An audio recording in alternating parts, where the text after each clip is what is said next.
as well. Oh no, it's really hot here. Is it just? Yeah.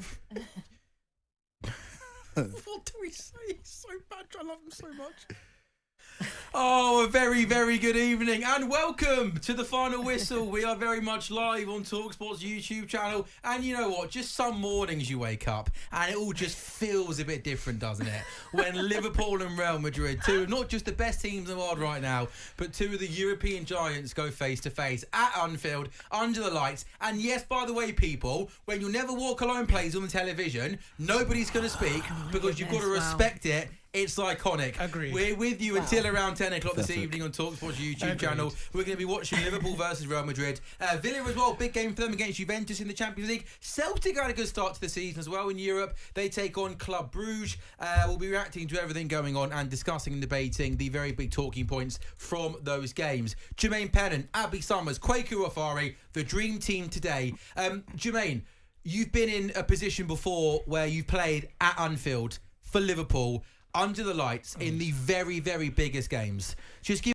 You're talking about the atmosphere, but on a Champions League night, it just goes into a different gear. And at times we've needed those fans to get us across the line. It's like a 12th man at times.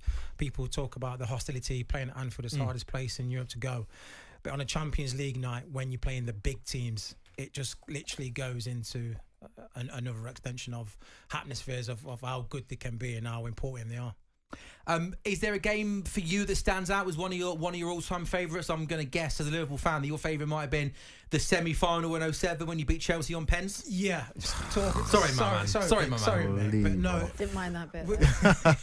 But like I said, talking about atmospheres and what the fans and what Anfield can bring and how special it is, I think if it wasn't for them, we wouldn't have got through that game, because there's times where they was on top and we just heard the fans backers and roar, and you get goosebumps in the game. You'd feel it, and all the players would feel it and resonate through, and we just got on like a little extra gear. And sometimes you need that when your team gets behind you, like they did in the semi-final against Chelsea. They got us across that line. They got us to win that tie. And hearing You'll Never Walk Alone in the Champions League anthem as well. Goosebumps stuff. Stuff you'll never forget?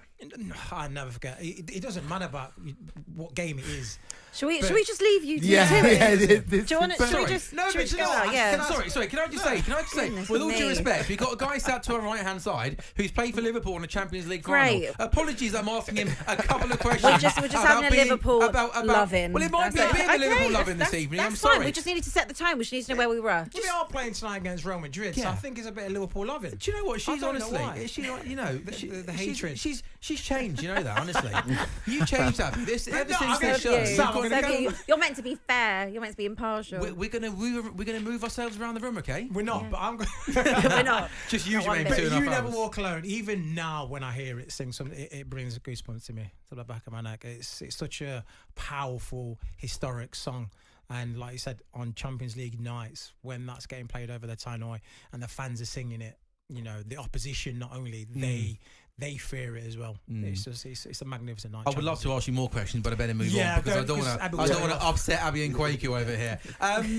Abby, as a neutral, does this game with Liverpool, Real Madrid, does it just feel that extra little bit different, that extra little bit special because of the two teams? Yeah, I mean, it's the Trent Alexander-Arnold derby, isn't it? Oof. Yeah. Going there already. Yeah, we're going early doors. Early for that. Early doors. Yeah, so it seems to have got himself fit for the bench for this evening, I've noticed. Seems to be. Desperate for a bromance with Jude Bellingham this evening at Anfield somewhere, right? Desperate to show Real Madrid what he can do, isn't he? I think they know by now, don't they?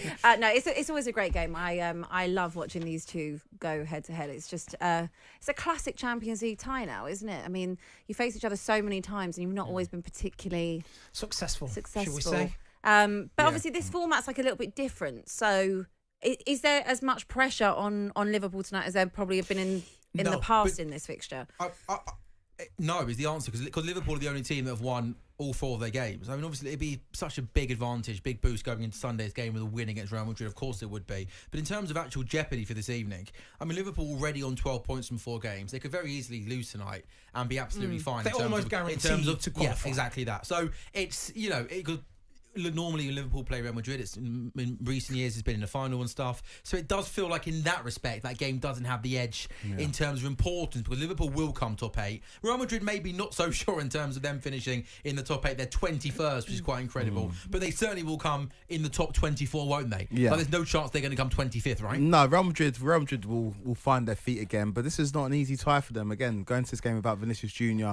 They won on the weekend in La Liga, but it's not been a seamless start to the season for Real Madrid, and we all expected them to dominate European football after winning the Champions League and then bringing in Kylian Mbappe, and it hasn't really worked out. I compare it similarly to the MSN era at Barcelona, where they struggled in the first half of the season, but the second half they figured it out, and there's just too many good players there to not work. But at the moment they're struggling. Liverpool got them at the perfect time, and you brought up Trent being on the bench. I think that's a good thing for Liverpool. I think if Trent started, the whole narrative before this game is Trent Alexander-Arnold, will he, won't he? You'll see Jude Bellingham going up to him and hand over the mouth. I think that him being on the bench is actually a good thing for Liverpool. And if you think back to the 2003 season where Real Madrid played against Man United at Old Trafford, I'll talk about David Beckham going there. He was on the bench for that game as well. And after the game, you saw him talking to some of the Real Madrid players, and that set things into motion. I do think that the discourse after this game will be about Trent potentially going to Real Madrid. He hasn't signed a new contract. But I think for Liverpool, it's a good thing that he's on the bench. Just on Real Madrid, I'm not sure, Quakey, how much you've seen of Madrid this season, but they've been a little bit up and down? Yeah, so everybody wants to play on the left-hand side, whether it's Vinicius, whether it's Mbappe, even Rodrigo. So everybody drifts to that side of the pitch, and there hasn't been that connectivity, really, and they're really missing Toni Kroos. In that midfield, they've had to toy around with different options, whether it's Tchouaméni, whether it's Camavinga, Bellingham. Modric is obviously coming to the end of his tenure at Real Madrid, but he's starting tonight. And I just think they need to find that balance. Fede Valverde is their most important player in midfield. I know that Bellingham gets the headlines, but he's the man that can keep it ticking, keep the ball moving, and also travel with the ball as well. So he'll be crucial for them. But they're a Real Madrid side. They've got too much talent to not find it and not get it together. But at the moment, they are struggling. Yeah, it looks like, I mean, some of the team websites have got Valverde to play at right back tonight. Yeah, I don't know about I'm that not sure one. if he's going to go. I'm not sure whether he's going to sort of move, might be out possession, play right back, and then maybe move into midfield. Yeah, why is that funny? Because it's just like with That's these. The way now, isn't it? Yeah, well, when you see like a lineup in football, you don't know what it's going to be, and I think Pep Guardiola said it is. There's no 4-2-3-1 or 4-4-2. It's like this inverted fullback or this false nine, and yeah, we'll see how they line up. But Valverde at right back seems a bit strange. Yeah, to me. I mean, just some of the teams they've got at the moment have got them down at starting at right back. And the midfield three being Modric, Camavinga and Bellingham. But yeah, we'll see how that plans out. Interesting you mentioned Trent and kind of how all the talk's going to be about Trent. If it's all about Trent, that means it won't be about Mo Salah, because it's been a few days of Mo Salah. Jermaine, with your sort of former player's head on, Mo Salah doesn't often speak in the mix zone. Apparently it's twice since he's been in Liverpool that he's gone over and spoke to the mix zones, which is where journalists will wait after a game to try and sort of on the hop try and grab a player. Mo Salah spoke. Jamie Carragher was quite vocal that he wasn't happy about it. He thinks it's disrespectful to the club and to the manager. If you were in that dressing room and one of your teammates is in that situation as Mo Salah, how would you react to it? Look, everyone knows Mo Salah. I think all his teammates know he's a great guy. He's a top professional. So I don't think they'd read too much into it. We know how the press can change the narratives and make something look worse than what it is. Look, the question is what's going on with probably your contract, and if there's been no contact made, then he's in every right to say, look, there's been no contact and it's time's ticking, it's running out, and maybe I'm not going to be here next season. But do you think he was right to off his own back go and almost be like, I'm talking to you guys now, I want to get this out there? He's got every right to speak to the press. It's, like I said, he's not saying anything that's not factually correct. He's just stating the fact that I've not been offered a contract yet. Probably a little bit disappointing that it's not came to what I give to this club. So I potentially may not be at the end of the season, because that is totally. Are you saying it in a way that, like Carragher was saying, that it's selfish because that could? No. To be honest with you, I'm not. I'm just asking Jermaine what he would have thought from a player's point of view. I don't think it's selfish. The only thing that I'm angry and disappointed about, and I would say that since FSG came in, and certainly since Klopp and FSG have been together or started off together, I think off the pitch, the football club has been run absolutely perfectly. Like, if you get a list of ins and outs from when Klopp took over, It is absolutely like the team that won the Champions League. I mean, you got Andy Robertson, £6 million.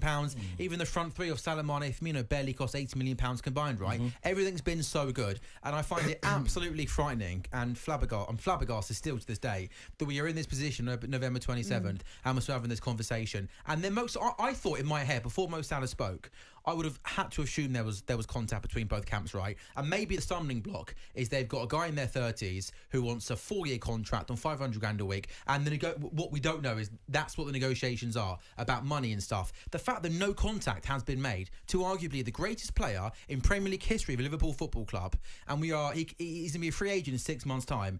I am absolutely gobsmacked. It can't happen. But Kwaku, it's one thing not getting it done. There's another thing.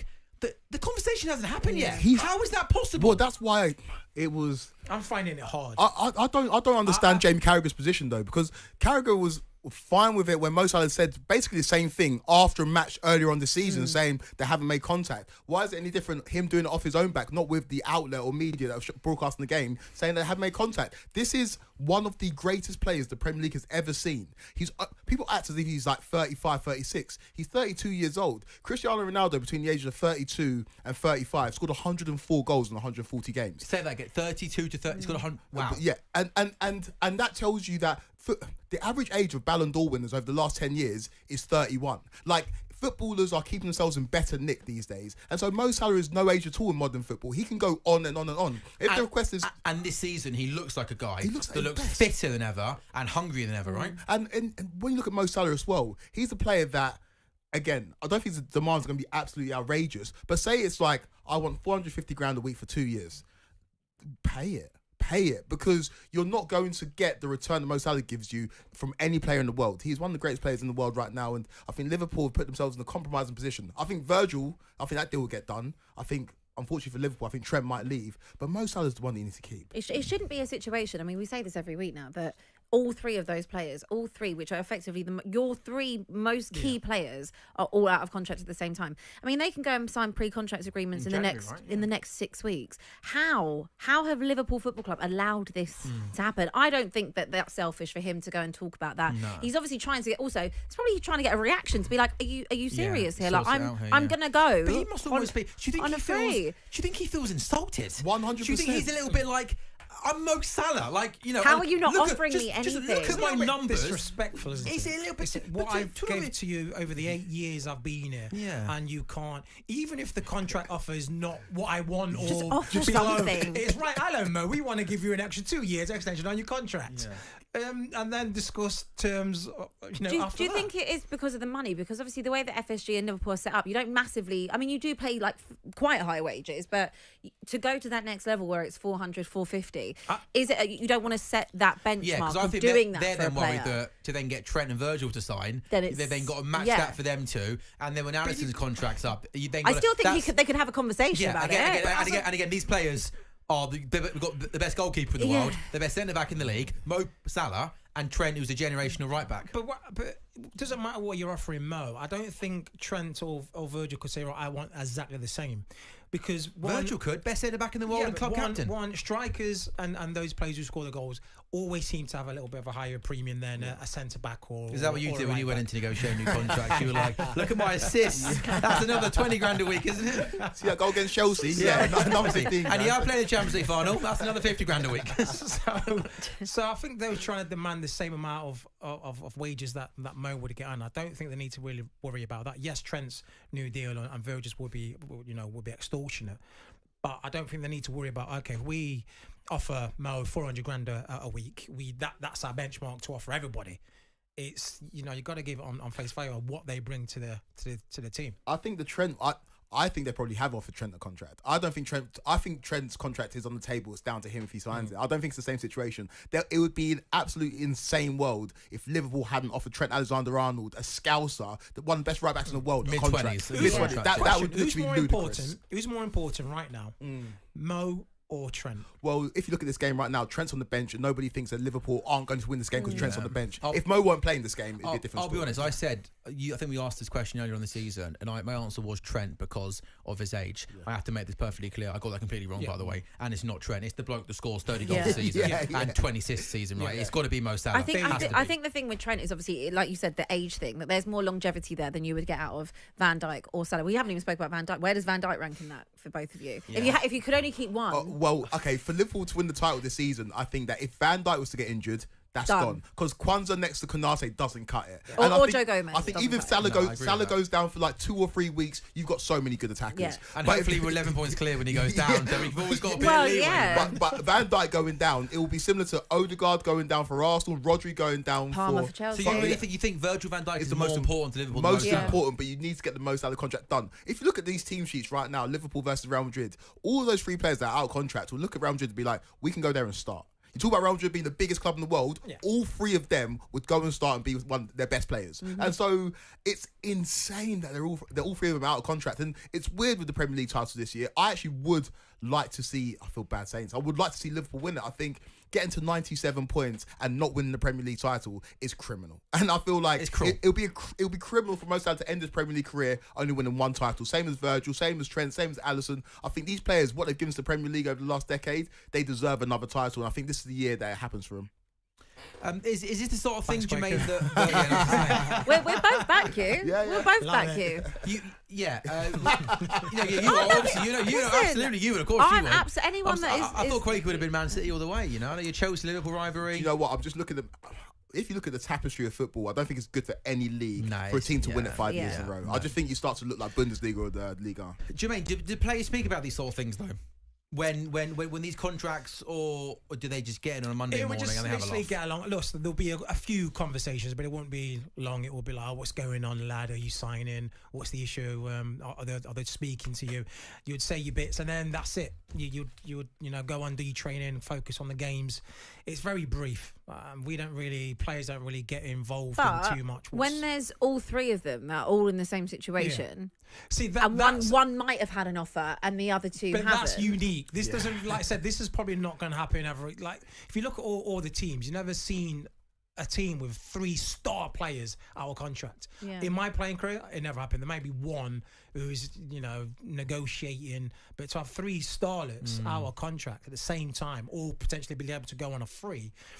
Now, what's going on in the training ground? I don't know. Like I said, have you been offered yet? Yeah. Well, what's your numbers? Well, I'm not saying that could be a bit disruptive, couldn't it? That could be going on at the old Melwood training ground. It's the equivalent of Saka, Odegaard and Saliba all being out of contract. It's insane. It's honestly insane. It's something that's not really we speak about or see. Talking of the game this evening, Jude Bellingham is at Anfield, and Jude Bellingham has said he felt the whole world crumbling down on me after being mistreated and made a scapegoat for England's defeat in the European Championship final. Of course, he goes back this evening to England. He says he's now got a smile back in an England shirt after the recent Nations League win against Republic of Ireland. In a seriously honest explanation of why the joy of playing for England had gone, he cited personal criticism in the aftermath of Euro 2024 final defeat by Spain and media intrusion that he believed crossed the line. Abby, do you think Jude Bellingham was made a scapegoat during the Euros? I think that the English media, the press, love to build someone up and then tear them down, to be honest. We've seen that with so many athletes that have come through this country. I think with Jude, he's so young. Like, to go to Real Madrid and have the impact that he had in that first season is mad, because Real Madrid fans don't usually take to people as quickly as they did and put him on such a high pedestal. So when he didn't have a brilliant second half of the season, obviously he started to get a little bit of criticism, and then that kind of tailed into the Euros. But you can't expect a guy of that age to carry England. And I think that's the problem with this nation. I think that's the problem with fans and also obviously the media, that they put every single hope and hang it on one player. But it's a team game. Yes, he's a leader. Yes, he's going to be in this England side for many years to come, and he'll probably potentially be captain one day. And I like the fact that he's a leader. He was getting so much stick, right, for going over to people and they're saying he's fake and he does it all for the cameras, for consoling someone. No, that's just leadership. That's just leadership to me. You know what? I think you're bang on. It felt like it got to a point with Jude where every single thing he did. They're picking on him. It was like, oh my God, he can't do that. He can't do that. Look at him. It does. Why can't he just be a nice person who's been raised well, who's a leader, who is playing at the highest level at such a young age, doing what he's doing for Real Madrid in his first season, won the Champions League, won a Liga, then gone on to the Euros. I feel like are you disagreeing? I feel like your face is saying something different. Some of the criticism he got, it's felt unfair. like the non-footballing stuff. It crosses the line sometimes. The non-footballing stuff, 100%. But heavy is the head. He wants it all, right? And we know Jude Bellingham wants it all. We see the adverts, we see his YouTube channel, we see everything that he puts out there. He wants to be the best player in the world, and I commend him for that. I want players to want it more. But when you don't succeed, you get the criticisms. It's the same as if you go to Real Madrid or go to Madrid. They love Cristiano Ronaldo, but they don't love as much as they love Raul. Ronaldo brought a lot of the pressure on himself because he wants to be that icon, that idol. And when you are that person or you are that way inclined, you are going to get the criticism. If you look at the amount of followers on Instagram, again, it's a trivial thing. Harry Kane's the second most followed player in the England squad, with 17 million followers. Jude Bellingham's got 37 million followers. Everything is amplified with Jude Bellingham. He's the most popular, most recognisable England player. He's gone to Real Madrid. He's absolutely shown up and shown out last season. Got an assist in the Champions League final, got an assist in the Euros final, scored one of the most iconic goals for England at the major tournaments.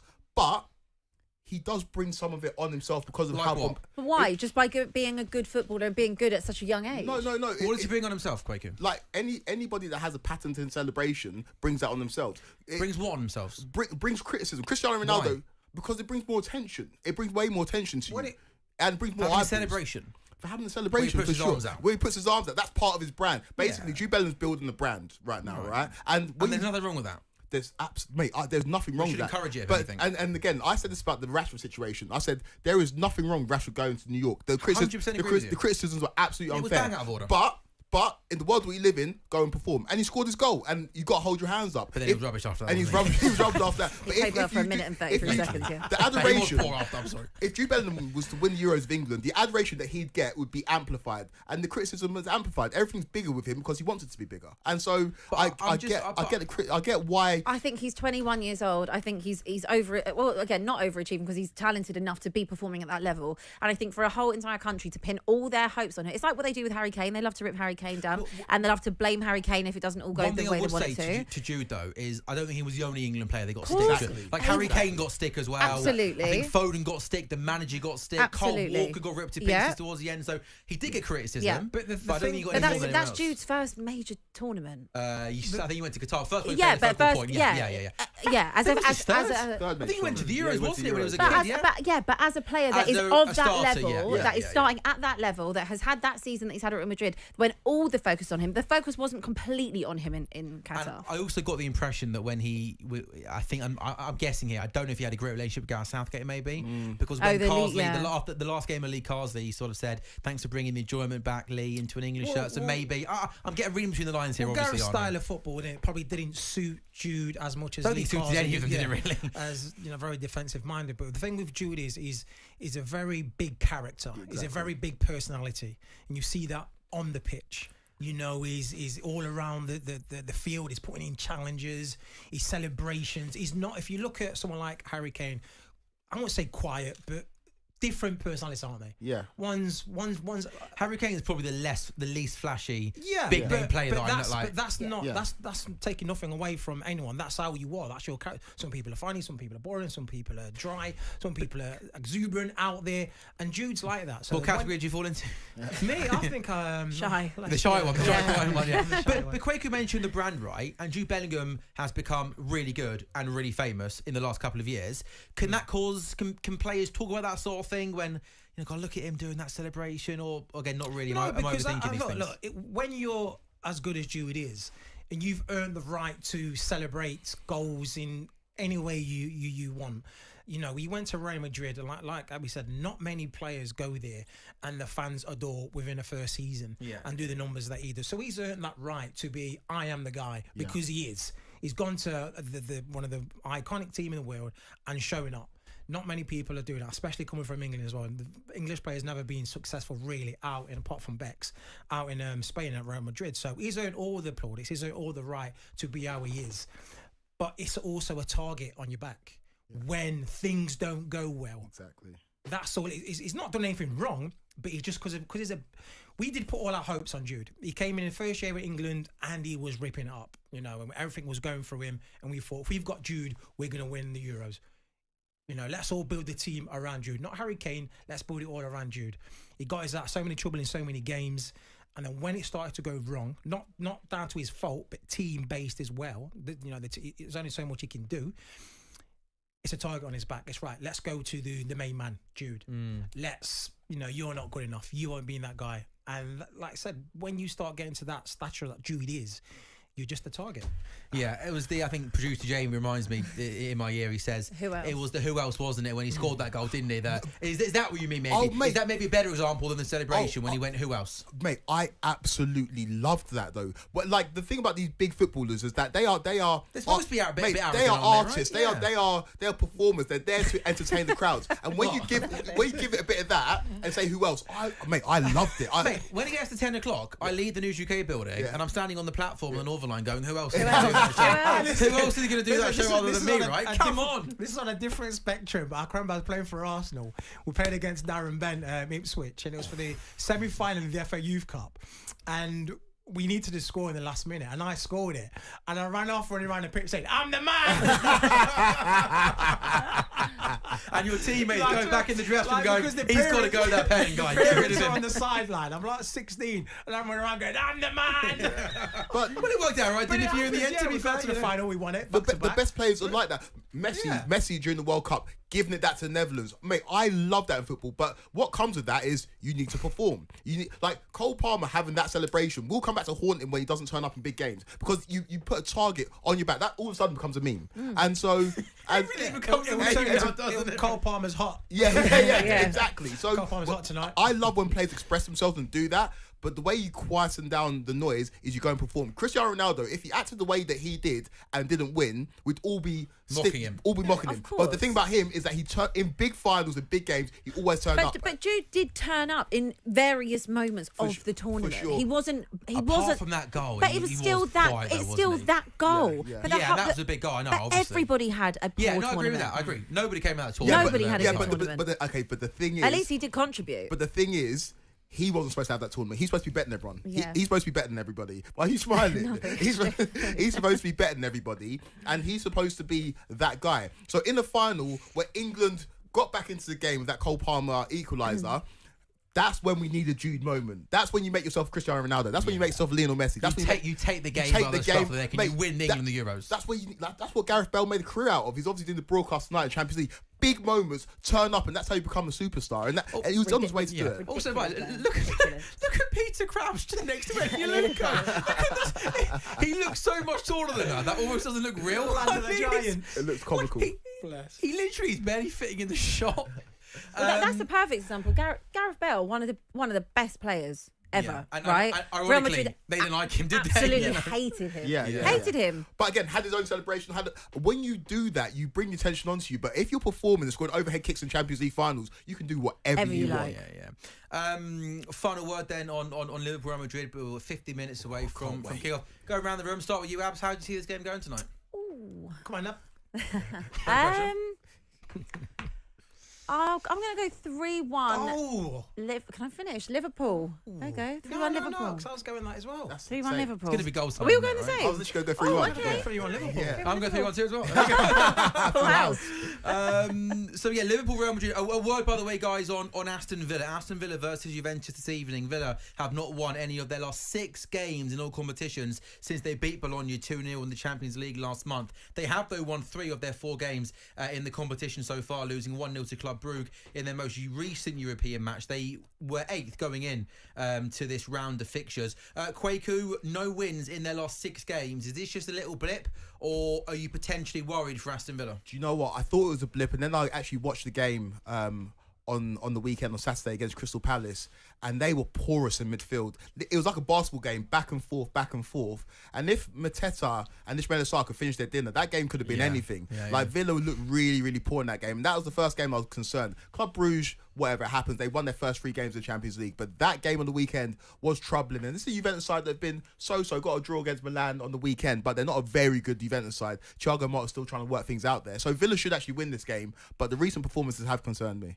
Let me run you through Liverpool and Villa's team tonight, by the way. Liverpool have Keller in goal, Bradley, Konate, Van Dijk, Robertson, the back four. Trent is on the bench. It's Jones, Gravenberch, McAllister in midfield. Had a Red Bull, by the way, before he came to Ed this evening, which was a terrible idea. And the front three is Salah, Nunez and Diaz. So Diaz in for Gakpo, McAllister in for Szoboszlai in midfield, Villa Juventus, Villa go Martinez in goal. It's Cash, Carlos, Torres, Dean, the defenders. Kamara, Tielemans in midfield. Bailey, Rogers, McGinn will play off Ollie Watkins. Some of the other games this evening, by the way, Liverpool won all 4 of the Champions League group phase games, but have not beaten Real Madrid in 8 attempts since 2009. Other games in the Champions League this evening, we've got Monaco versus Benfica. Perhaps Monaco are the surprise package of this season's Champions League. They are unbeaten after 4 games, after 2 victories to kick off their campaign. Benfica have now lost consecutive games. Bologna v Lille. Bologna right at the bottom of the table on 13th. Lille 17th. Have a victory against Real Madrid in this season's competition. Celtic Club Brugge. How about Celtic, eh? Their attempts to progress to the knockout stages for the first time since 2013. Off to a really good start. Impressive wins against Leipzig on match day 4. 15th in the table on 7 points going into this round of fixtures. Now seeking 4 consecutive home Champions League victories in what I think is fair to say 7 points in 4 games. A really, really solid start for Celtic and Brendan Rodgers. Dinamo Zagreb v Borussia Dortmund. Dortmund on track to advance straight to the round of 16. They have got 3 wins and 1 loss from 4 games. Scoring lots of goals, looking very good going forward. And PSV Eindhoven v Shakhtar Donetsk, the final game in the Champions League. What else have we got this evening? We got some games for you in the Championship tonight. 2 results already in the Champions League, by the way. Sturm Graz beating Girona by 1-0, and a big win for Red Star Belgrade, thumping Stuttgart by 5-1. In the Championship, Cardiff 0, QPR 0. That's a game between 2 teams who are struggling. QPR bottom, 6 points already off safety, and Cardiff 21st in the table. Leeds Luton. Leeds go top with a win this evening. Luton have won 2 of their last 3 games, so maybe a mini revival for Rob Edwards' sides. How about Michael Carrick and the job that he's doing at Middlesbrough? 3 wins in a row, 6th in the table. They entertained Blackburn this evening, who lost 3 of their last 4. Portsmouth, Millwall haven't lost since the 1st of October, 8th in the table, and also Derby versus Swansea. This is the final whistle. We are very much live on talkSPORT's YouTube channel. We are now just let's just touch on again, shall we, on Aston Villa versus Juventus. Abby, we spent so much time talking about Duran Watkins. Once again this evening, it's Ollie Watkins that leads the line, and we maybe thought at some point in the season there might be a bit more rotation. One plays weekend, one plays in the week. We haven't really seen that, have we? It's pretty much Watkins. Yeah, I don't know if that was because we had a game not that long ago where, Duran walked down the tunnel, didn't he? And he kind of threw his toys out. That was in the Champions League, wasn't it? Yeah, and I don't know if that's maybe He scored in that game, didn't he? He did, I think. Yeah, he did. Yeah. But I think that maybe that's why he decided to keep it as it is, because when you see someone react like that to being taken off, it's a team sport, right? I get it. Everyone wants to play. I get it. He didn't go to West Ham. He stayed there, whatever. And Aston Villa are in a very fortunate position to have 2 strikers that are top level, right? But Ollie Watkins, you can't just say, okay, I'm going to drop Ollie Watkins because John Duran keeps coming off the bench and scoring. Like, you've got to earn your stripes. And I feel like Ollie Watkins has done that at Aston Villa. And, why can't you have both? Why can't you continue to use John Duran in the way that best benefits Aston Villa, which is clearly coming off the bench at the moment? It's not dissimilar to Trossard in that role that he does for Arsenal. We all know that when he comes off the bench, he's a clutch player for them, but when he starts, he doesn't have the same impact. So I think if I was Unai Emery, I think he's done the right thing, sticking with Ollie Watkins. He's part of the reason you're in the Champions League. He's shown up and shown out for you every single week. So with John Duran, he's young. You've got to wait. Earn your stripes. Wait for your time. I do understand though his frustration and why he's Would you be banging on the manager's door? Well, if I'm What's going on, Gaffer? Come on, I'm scoring every time I come off the bench. Yeah, and doing what he's doing, and then the minute I do get a start, I then score as well, and then the manager brings me off. It's like my minutes are limited as it is. So when I've got this opportunity, why are you bringing me off with still close to half an hour or 25 minutes to play? Let me play as much football as I can. so I can build my, match fitness. Because like I said, you can't really get match fitness by coming on half an hour every other week. Yeah. So I can understand his frustration of, this is your chance to let me play a full 90. You can bring Ollie on as well, but taking me off, we're just like, what have I got to do?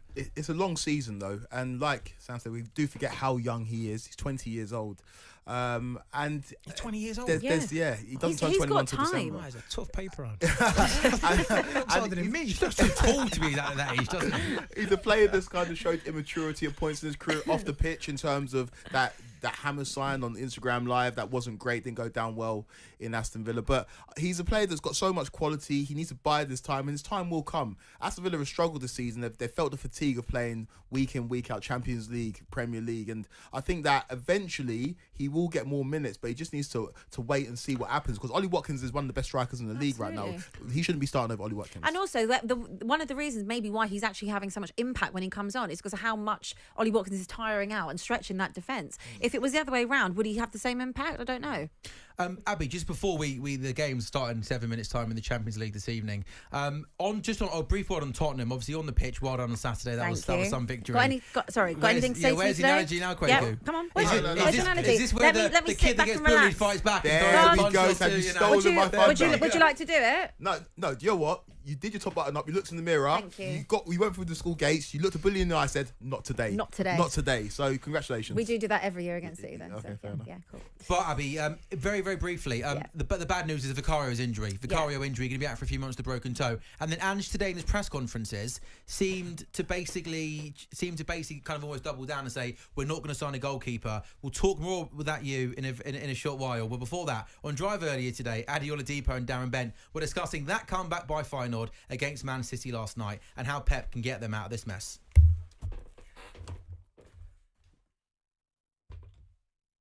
Six now. I guess you can say on a positive, you stopped the rot. You've not lost. But what's going on at City right now, Christian? Yeah, no. Listen, guys. I tried to get on last night with Cundy and O'Hara after the game. They were the most depressing part of last night. Look, this hasn't come as a massive shock to me, if I'm honest. I thought we would suffer last season. I think after we won the treble, all things must come to an end. And I think if you look at the great Manchester United side, there was a reason they never won 4 in a row. It just felt like a step too far. And I think you've got a few factors going on. I think if you look at the players who we've lost, it's the spine of the team. I think obviously Rodri was always going to be a massive miss. But Diaz, for me, Stones and Ake were our 3 best defenders last year. It feels like Walker's got old overnight. Gundogan looks like a completely different player. He hasn't got the legs. And then De Bruyne, Grealish have both been in and out of the side all season. So they're big misses. And that's not me making excuses before everybody, starts jumping down the phone at me. They are reasons. And I think added into that, I think it was a mistake letting Alvarez go. Doesn't look mentally right. I watched him last night and I was getting my kids to focus on him and watch his movement during the game. He's completely immobile at the moment. He's just not operating as a quality centre forward. And what I'm trying to say is it doesn't come as a big surprise. However, I think the biggest factor is confidence is just shot. We're playing like a team that is scared. And when that first goal went in last night, you looked around the stadium and there was an expectation that we were going to throw it away. And that's the bit that needs fixing. I really rate Pep. I think he's a quality manager. But if he's to go down in history as one of, if not the greatest manager, he needs to do something that he's never done before. And that is get out of this rot. Get out of this position. He's never been faced with this before. And it's a unique situation, and he needs to come out fighting, and he needs to do something different. He's not used to poor performances. He's not used to a drop in confidence. And let's see the quality of the guy. Let's see how good he is. Christian, is he the best manager in your history? Of course he is. In our history, without a shadow of a doubt, yeah. Is he the best in the Premier League's history? Probably not yet, no, because Ferguson built 3 different teams. And Pep's not done that yet. I mean, he's built a couple though. I mean, to say he's not built, and I get it, you're talking about from the ground upwards, but he had to rebuild after Company and Fernandinho and Yaya and David Silva, and so he has had to have a real build at some stage. He's got to do it again. He has. And look, doing it once is an amazing thing to do. Doing it twice and 3 times, you're special. And this is at a time where the game's changing. The game's changing. I think what Ferguson was good at is getting rid of players at the right time. And I think he needs to make some tough decisions in the next. I almost feel like Pep does the opposite of that. I almost feel like with Pep, I feel like he does the opposite. I feel like he gets rid of him too early. Nah, do you know what you say that? But I look at Mahrez. You know how many goals Mahrez contributed and scored from that wing? They've not replaced Mahrez. They've not replaced him. Yeah, but he disappeared, Mahrez, to Saudi Arabia. So it's like, look at Cancelo. Cancelo, we all thought was the best fullback around, and then he let him go, and then didn't play at Bayern, went to Barcelona. I think he's doing all right at Barcelona now, but I think Pep's quite clever when it comes to letting players go. The only one I would say is Alvarez. Oh, and there's a young kid at Chelsea called Cole Palmer that but again, with Cole Palmer, you would not have seen the same Cole Palmer you see at Chelsea at Manchester City. Agreed. All right, let's go to Lewis very quickly. Lewis, we were talking about Odegaard and number 10s. What do you want to say on that? Yeah, it was just the reference that apparently he's one of the best, well, if not the best, you guys are saying in Europe. Does Cole Palmer play a different sport, or am I just thinking he does? Because he had double the goals of Odegaard last year, more assists in less games, and then this year he's just maintained that form, and then a couple of games without a goal, one especially last game to Noni Madueke getting in the way, and everyone's forgotten how good he is, so just ringing up to remind everyone, Cole Palmer's the best number 10 in. No, listen. I love Cole Palmer. I think he's brilliant. I mean, I'd love to see him turn up against Liverpool or City or one of those big games. I mean, if you look at his stats and stuff, bar penalties, Lewis, those games there, he's not had a contribution. Wait 1 second then, Belly. Let me understand what you're saying. So on that, are you saying Odegaard's a better number 10 than Cole Palmer? I think Cole Palmer's had a better season, but I would rather Odegaard in my team. Yes. No chance, mate. Cole Palmer's just Cole Palmer is unbelievable. I don't think Odegaard's had a better season at Arsenal than Cole Palmer had at Chelsea last season. Oh my goodness, you want me out? No, I'm not winding 2 you. years ago, Cole Odegaard, Palmer, 15 goals, 15 assists. Beat that. And what did Cole Palmer get? 22 goals. What are you talking about? 22. 18 pens. In a worse side. 18 pens.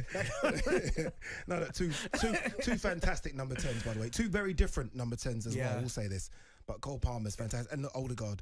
I think you're trying to just disrespect Odegaard like that. I'm just saying, I think Cole Palmer last season had a better season for Chelsea than any season that Odegaard 2 years ago was unbelievable. Mate, Cole Palmer literally carried that malfunctioning Chelsea side by himself. Carried it. Yeah, Odegaard would have done that. I don't know about that.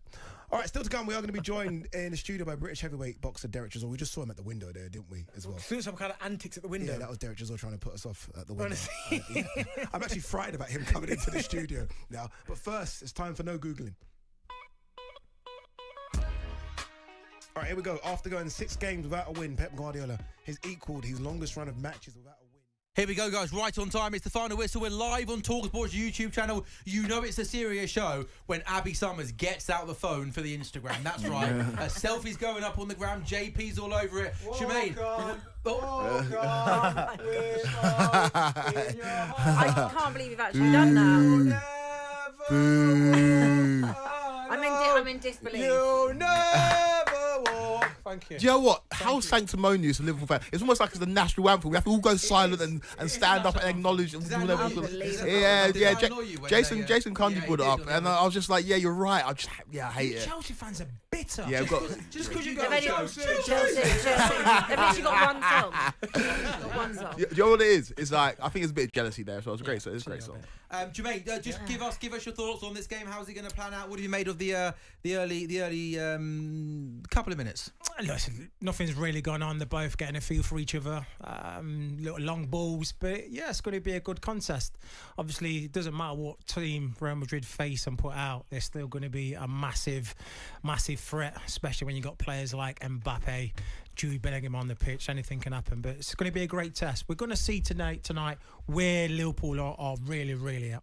And when you have a game in the week, can whatever the result, positive or negative, can that have an influence on the weekend? Do you think Sunday you've got City at home, an opportunity to go 11 clear of City? Is it how important is getting a good result tonight going into Sunday? Listen, all the results are important because it's a momentum. You know, you carry on the momentum to the next game, and that's what Liverpool have been doing. They started well, they've got the confidence, they've got the momentum going, and it's rolling on to week after week, game after game. So it's not too much important for the table, but it's definitely important for how they're going to play and perform against Manchester City. If they get a result tonight, and then this going to put him in great stead for the Sunday's game. You think about just the statement that makes, Abby, to everybody. You know, Liverpool top of the league, top of the Champions League, being Real Madrid in their own backyard. I mean, it's serious stuff, isn't it? Yeah, I mean, I genuinely feel like this could be your year. It will be. I mean, it honestly, it's. I'm staying humble. No, I can't. No, but there's going to come a point where a lot of you Liverpool fans are doing this, right? Usually, you're so. I get it. You've been scarred. I think you've been scarred. It was very cruel. It's happened before. I get it. You don't want to have any chest with it. You don't want to be like Arsenal and go too early. I get it. But there's the Arsenal tick. There we go. Arsenal aren't even playing tonight. Well, to be fair, we've made it 45 minutes. It's good going for you, Abby. It's good going for you. Good going. But like, at some point, you are going to have a bit of chest about this. Like, you are going to have to say, okay, if it comes to Jan-Feb time, and you are still, 11 points clear, 6 points clear. When will the natural Liverpool fans come out of you? If we get to Jan/Feb and we're 11 points clear, right, I'm going to be, chest out.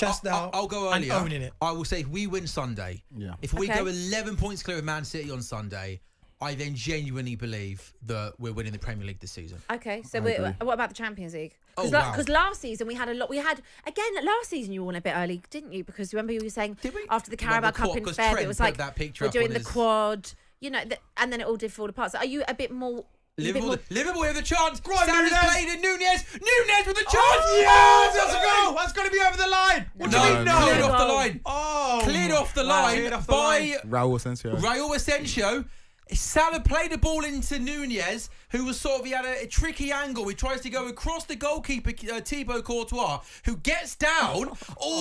He pushes it away with his right hand, but it quickly goes to Raul Asensio, bounces off him, and then he clears it off the line. But that was a really, really quick counter-attack. Wow. Liverpool now have a corner, attacking the Anfield Road. In the first 3.5 minutes, it was Real Madrid possession in the Liverpool end, but Salah plays in Nunez. He just almost scuffs it, Jermaine. Is it what? Do you reckon in that position, do you try and beat the keeper at his near post, or do you have to try and whip across? No, you've got to whip across because Courtois got the near post fully covered, and I think that's the only angle he could go. He done the right thing because if he does save it, he's going to push it back out to play like he did, and you're hoping there you've got someone coming in, running in for the tap-in.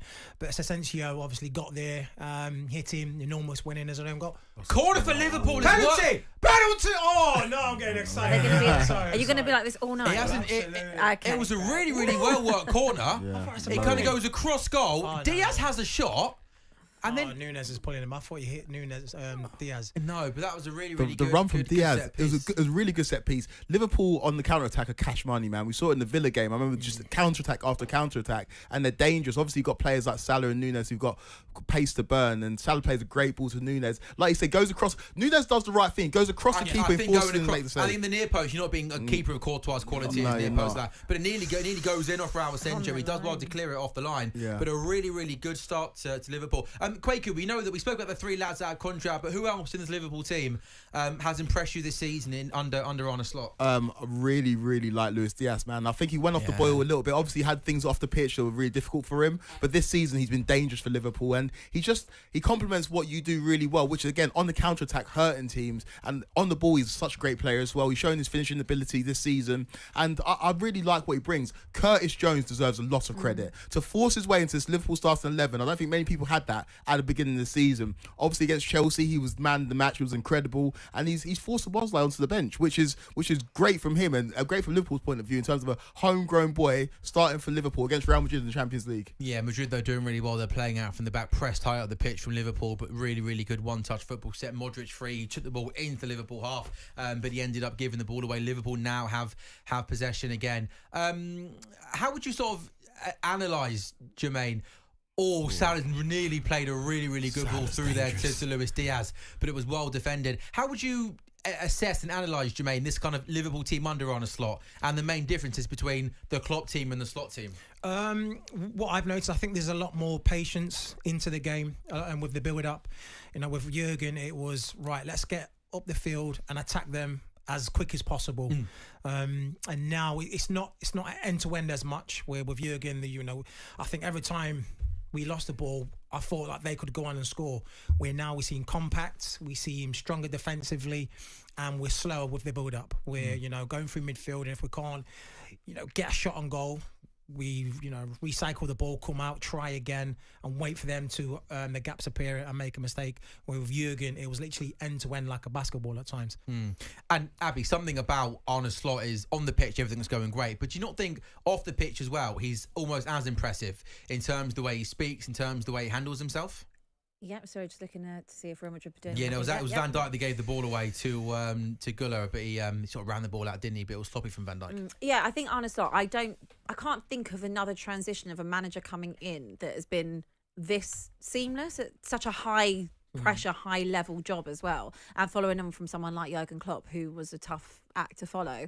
I think in terms of what he's done with this team, even like developing someone like Ryan Gravenberch, turning him into a player that's been unbelievable. Yeah, I think that's just down to good coaching, isn't it? Because everybody still thought that you needed a six, and you didn't. Well, I guess you brought in Chiesa, but again, like he hasn't really featured because of injury. So this is effectively the exact same squad. Well, it is the exact same squad actually that you had under Jurgen Klopp. It's just small tweaks here and there that have allowed you to kind of get back that dominance in your midfield, be a little bit more pragmatic at times in the way that you play and the way that you build up, and then knowing obviously when to counter. And I think that comes down to good coaching. So he's been really impressive in terms of what he said off the pitch, in times with the press conferences and how he's dealt with things.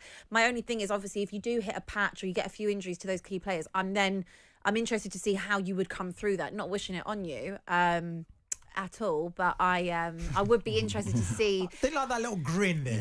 No, look, listen. To be fair, it's in Abby's best interest that we do well, because you don't want Arsenal in the league, do you? If it's not going to be City, then it has to be you for me. So it's definitely in my best interest, of course. But the longer the contract stuff, not to keep going over it, but the longer that contract situation rumbles on with those three players.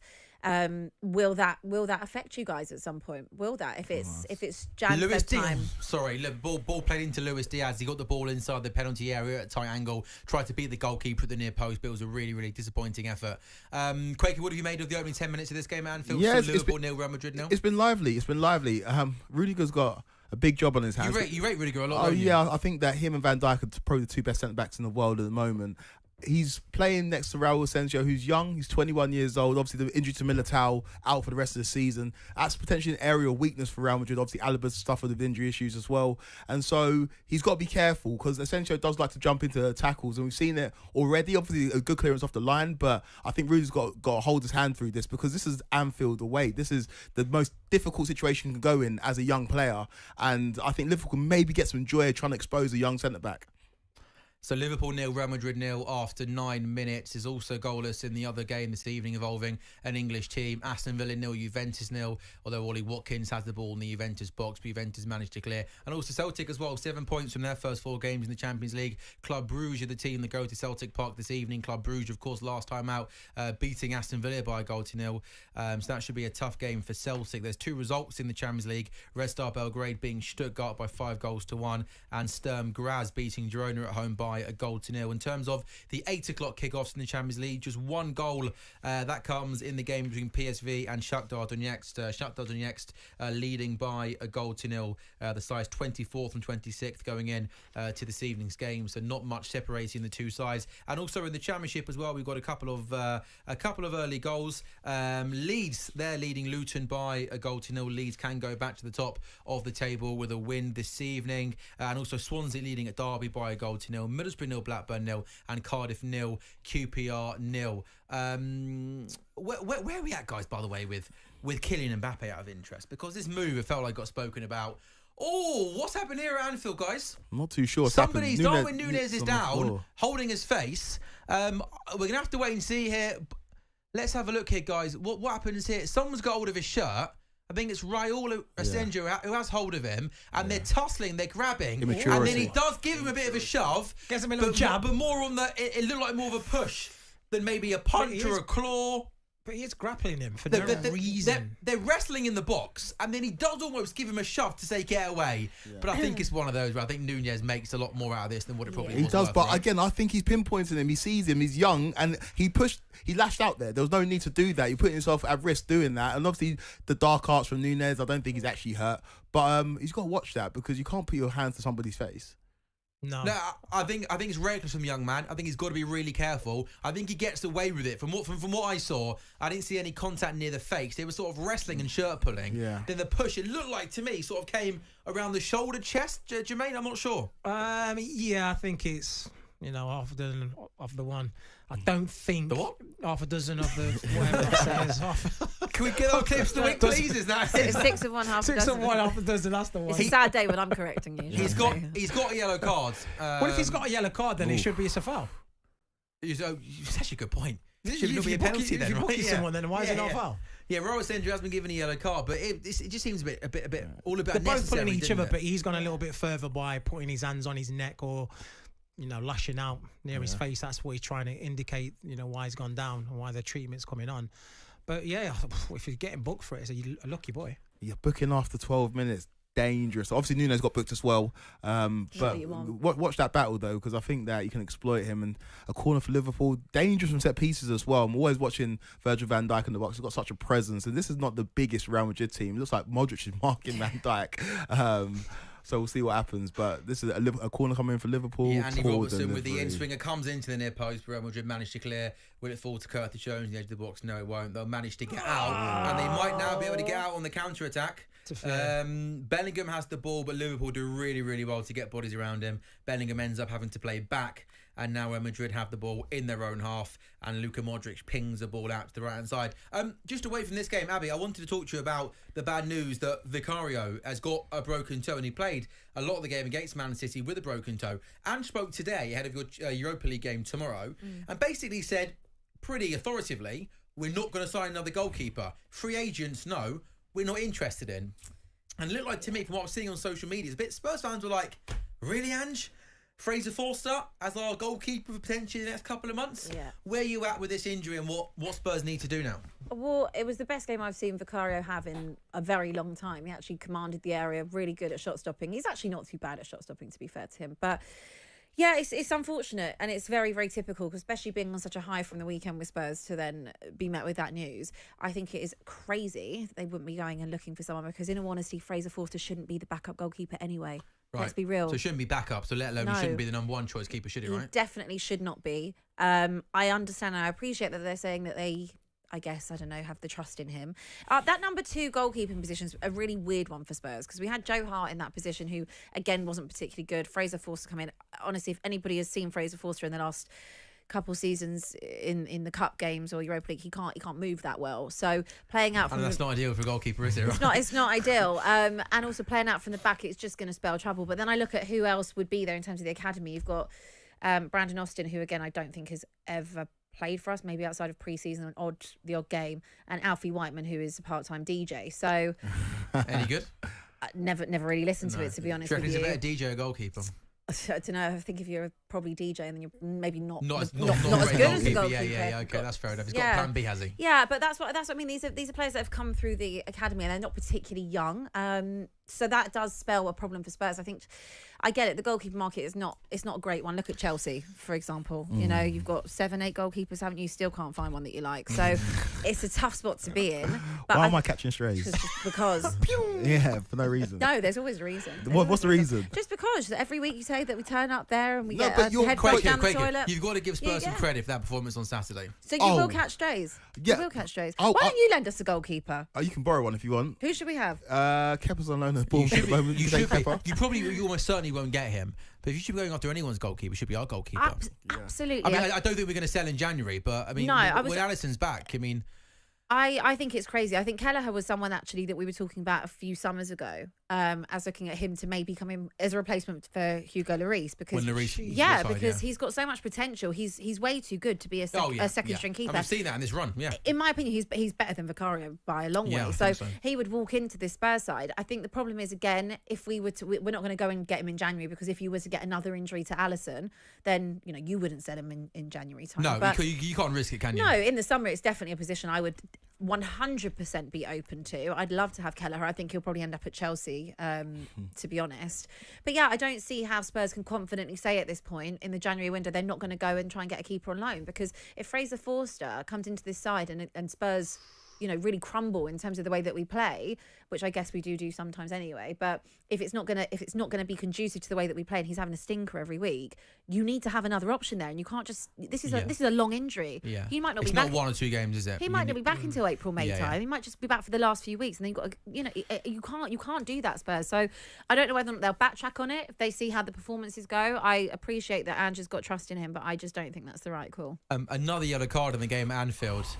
Stupid booking from Gravenberch. Like Gravenberch just clattered into... Van Dijk clattered into him, and then Gravenberch starts giving it to the referee, and he gets booked. And you see Curtis Jones points his head, being like, keep your head, mate. You're a centre midfielder getting booked for no reason. Virgil van Dijk leaves one on Mbappe, almost like, welcome to Anfield, here you go. And then you're right, Gravenberch silly for mouthing off, and then he ends up getting himself a yellow card. Liverpool's got Nunez and now Gravenberch both on a yellow card. But I like that from Van Dijk, almost like, it's tight down there on that far side of the pitch. He's almost just left one in on him. Here we go. And he's professional with it. He runs away. The referee's not going to book him. It was a shoulder barge. It was a shoulder barge. Aggressive shoulder barge. He lets him know. Knowing you're going to send him to the floor and that sort of stuff. Exactly. And I just don't see why Gravenberch has mouthed off at the referee there. There's no need for it. But this has been a good start to the game. If you look at quite tight and intense. Yeah, it's very intense. You look at these teams. They've got athletes. They've all got athletes. When Jude picks up the ball, it's like, oh God, you can do something. Like Mbappe picks up the ball on left hand side, he can do something as well. So each team, they're cautious of each other. They both know the quality that each team possesses. It's about who can kind of hold their nerve, really. Real Madrid have started well, especially away at Anfield. They're kind of dominating the ball. And the benefit that Fede is playing at right back, and the benefit they've got there, it's almost like a Trent role where he's not really playing as a right back. He's moving into midfield and playing further up the pitch. So, so it's been a good start. Yeah, what I'm seeing is Mbappe getting... He's drifting out to the left where he prefers it rather than playing too much down the middle. And he's getting, I won't say a lot of joy, but he's looking very dangerous, running at players. And I think Conor Bradley said what a test for Conor Bradley tonight, right? Big night. Good player. On his shoulders. Mo Salah's just played a really, really good ball through to Darwin Nunez, who's coming into the box, but it's really, really good defending there from Raul Senjo. He does really well, good pace to get across and clear. Nunez is not slow. No, big night for Conor Bradley in terms of at right back tonight. Big Champions League game, Jermaine, up against Mbappe. Yeah, probably touted as one of the best strikers in the world with Kylian Mbappe to, if you can keep him quiet or keep a clean sheet for Liverpool, because he's going to face them a lot because obviously starting on the left, kind of on the right. It's a massive test. And I'm sure Trent is like thinking, do you know what, I'm quite happy sitting on the bench tonight. So I don't want him running at me at full pelt. Where are we at with Mbappe, by the way? That's a tough one. I mean, he kind of went, didn't he? This move was touted for years and years. He's finally got his move. I mean, is his career a little bit... It hasn't quite maybe gone to the levels that we thought it might do. Like, I'm not saying he's playing out of position. Yeah. He likes coming off the left. He likes running down, cutting in onto his right and whipping the ball near post, giving the goalkeepers the eyes. As you're playing down the middle, you don't get as much joy because you've got your two centre backs marking you. It's like why Rashford, he prefers playing out on the left. You don't have to hold up the ball. You're getting the ball to your feet. You've got space. You've got time. Everyone's backing off. If you're the centre forward, you've got to do the hold up play. You've got to be bringing in players. You don't get much time to be running at the centre backs. No, you don't. If you're out on the wings, you've got that time to be running inside. But so that's what he wants. He wants to be out. And the one benefit for Mbappe, obviously, you don't want anyone to get injured, but the fact that Vinicius is injured means that Mbappe can drift to the left hand side now. You got Brahim Diaz, who's playing more centrally as the conventional striker, and so we should see the best of Mbappe. He's playing on the left. He's playing against a fairly inexperienced right back, so he should not necessarily have a field day, but this is where we want to see him shine on the biggest stages, because let's not forget, this is a man who scored a hat-trick in the World Cup final. He is still a world-class player, still has scored goals for Real Madrid this season, scored on the weekend, but we haven't seen the best of him yet in the Real Madrid shirt. Do you think that there's an argument that PSG can sometimes make a player look better than they are? That's not me saying that I think that Mbappe isn't world-class, I do, but is there an argument that because of the league, maybe it's not the most competitive league, that you can sometimes look better, and when you go and play in a league like La Liga and go to Real Madrid, you get more questions asked of you? I think to an extent, when you go to PSG, your stats are going to be inflated, of course. The league is not as strong as the other top European leagues. But this is a man that we've seen do it on the international stage at the highest level. We've seen him do it in the Champions League for PSG as well, despite the fact they didn't win the competition. So I have no questions about whether he can do it at this level in that league. It's just about adjusting and finding his place in the team, because like we said at the beginning of the show, everybody at Real Madrid wants to be on the left-hand side, and there's only room for one of them, and the one that starts on the left-hand side is Vinicius, who's been their best player this season. So yeah, it's a tough one for Kylian Mbappe, but I reckon he'll find his feet and start scoring goals consistently. Real Madrid have got a free kick in a very, very dangerous position. Darwin Nunez giving away a really, really silly free kick outside of the box. It's going to be Odegaard who's going to take this. He's definitely going to have a hit here. Goes over the wall, but Kelleher does well, gets the cross, and that ball goes over. That looked like Jermaine Pennant territory, didn't it? It was a nice territory. It was a nice You're place to whipping be. that on you, right? Yeah, I'm doing a reverse. With your right though. foot. I'm reversing. Yes, No, you're not. Yes, I'm reversing that You're way. going goalkeeper side Yeah. from that angle. Absolutely.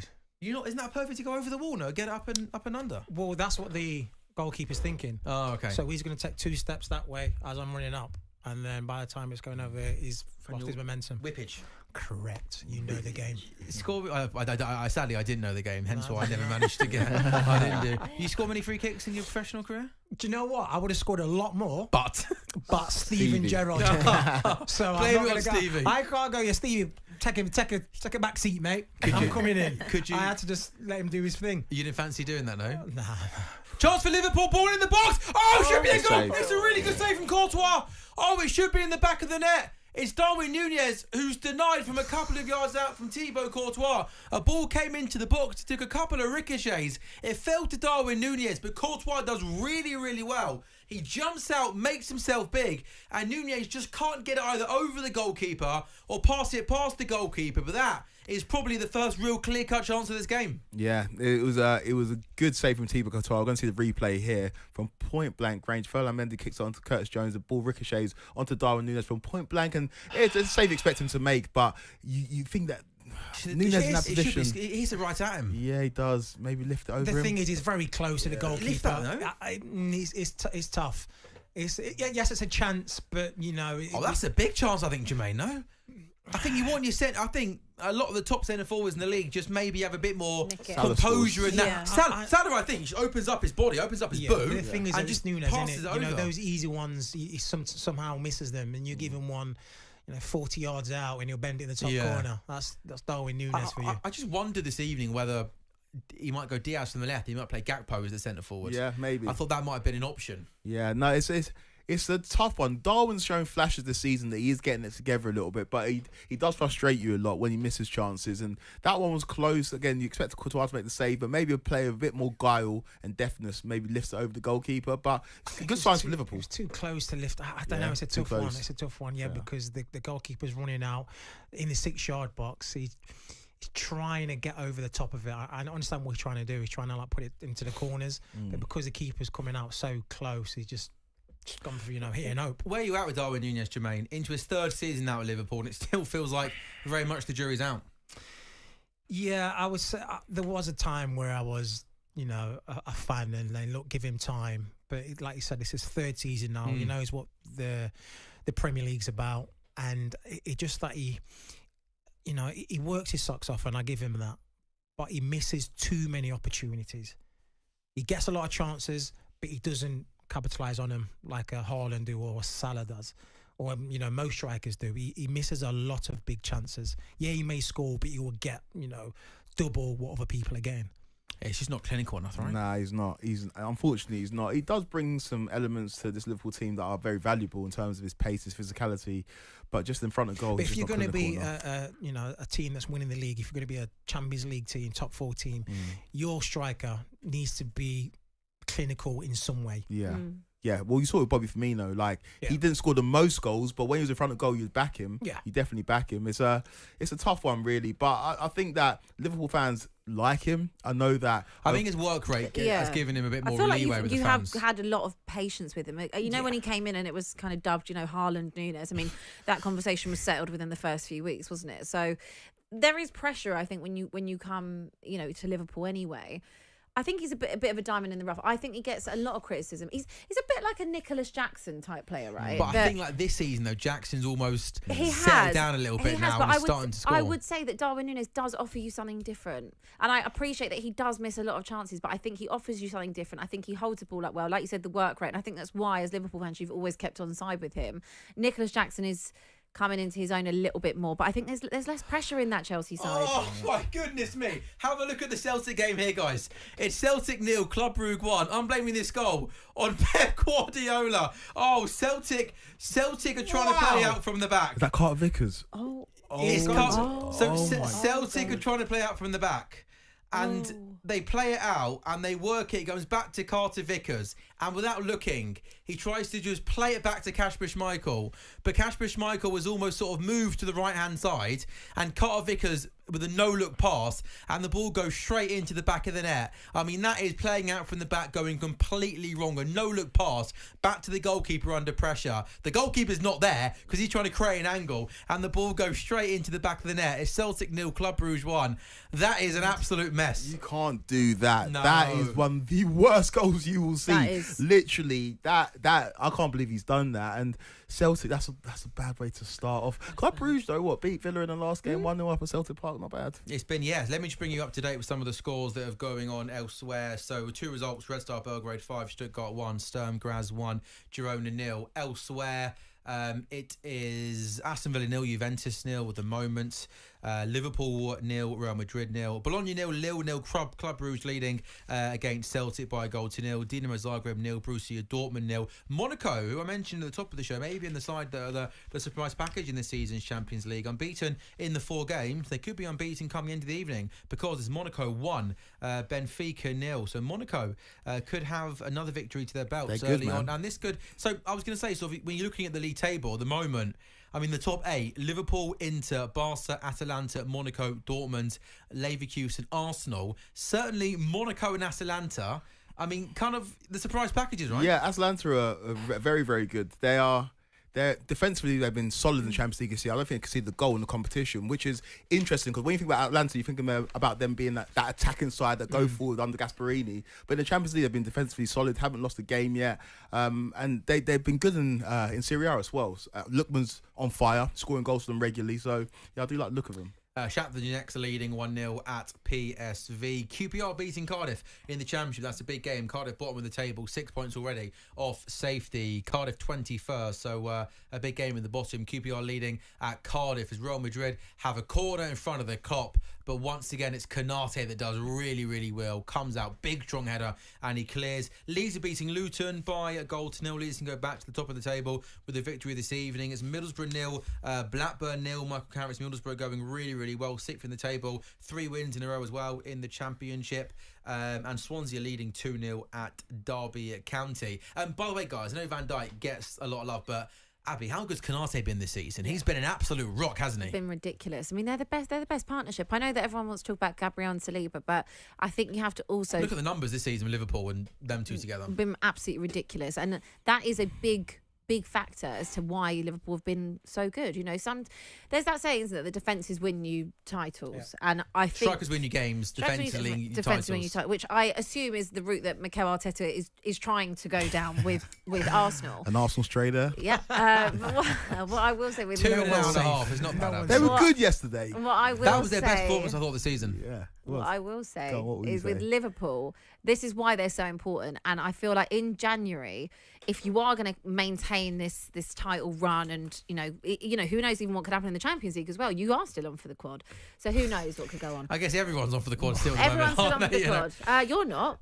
Yeah, you are. You're out the Carabao Cup. You are. Yeah. Spurs are on for the quad. How many trophies do you reckon Spurs win this season? None. Genuine question, Abby. No, genuine. How many trophies? I'm asking you, Abby. Look at them laughing at you. Quick is like that big brother who just picks on you every. I'm looking forward to having a break from you. Jermaine was one who was laughing. Spurs ain't going to win the trophy. Do I think we can win a trophy, or do I think we will? I said, how many trophies will you win this season? How many do I think we'll win? Probably 0. You think you win 0? Based on track record, I think we have a good chance of winning 1. What one? Well, we're favourites for the Europa League. Yeah. And I would be very happy with a Carabao Cup. Yeah, 100%. Well, you knocked City out of the Carabao Cup. Yeah, I'd be Europa happy. League with no teams dropping down. You got a cracking chance of winning that. We could win 2, Sam. We could. Mbappe's in it. That's brilliant defending. Oh my goodness me, Conor Bradley. Conor Bradley just took out Mbappe, stopped the counter attack. That might be We can't hear the TV, but they would have celebrated that tackle at Anfield like that was a goal. Mbappe breaking down the left-hand side. He's making that run. Conor Bradley's coming across. You're thinking he's either going to break his leg or it's either going to be and he absolutely comes in and wins the ball perfectly. That was Who needs Trent? But also another thing, and I'm going to be very careful how I word this, okay? Because I'm not for a single second saying that Conor Bradley is as good as Trent Alexander-Arnold or ever will be as good. But one thing I definitely would say, if Trent was to disappear in January, we don't want that to happen. Liverpool have got somebody that can come in and still be really, really good. I'm not saying on Trent levels, obviously, but there's a good backup option there. Whereas if Salah comes out of the team, Elliott and Chiesa are good players, but like they're not even close to being anywhere near good enough backup. Like to what Salah is, obviously. Liverpool could be in here. Oh, Was that Nunez again? Darwin Nunez. It was a great little 1-2 play. McAllister's got it on the edge of the box. Darwin Nunez has run behind the defence and McAllister just a little cheeky dink over the top. It's a decent effort, isn't it? Because he's going away from goal. He's tried to head it across to go in the side netting, and Gravenberch is just running in. It could have been a tap in, but he just goes out of play. Yeah. Liverpool just maybe. Look at this tackle here, guys.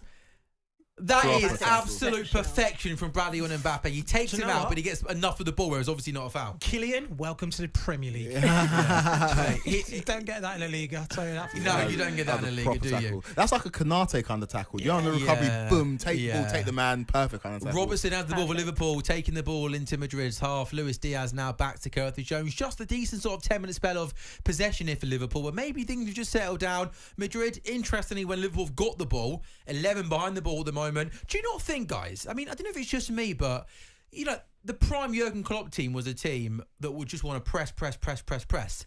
When you're watching games of football now, does it look like more teams now want to sit, and almost wait for the opposition to make a mistake, as opposed to just go after the ball? Diaz, I tell you what, Diaz he's got to volley it. He heads the ball across goal. He tries to get it to Nunez. I wonder whether he could have just taken that down and shot Jermaine. Yeah, I think he should have waved it to drop it. So he's trying to head it back across the goal. What he should have done, he should have waved it to come down on his left foot and literally just tried to volley it in the bottom corner. He'd have had more of a chance, but he's tried to loop it back over Courtois. No. And he just caught it.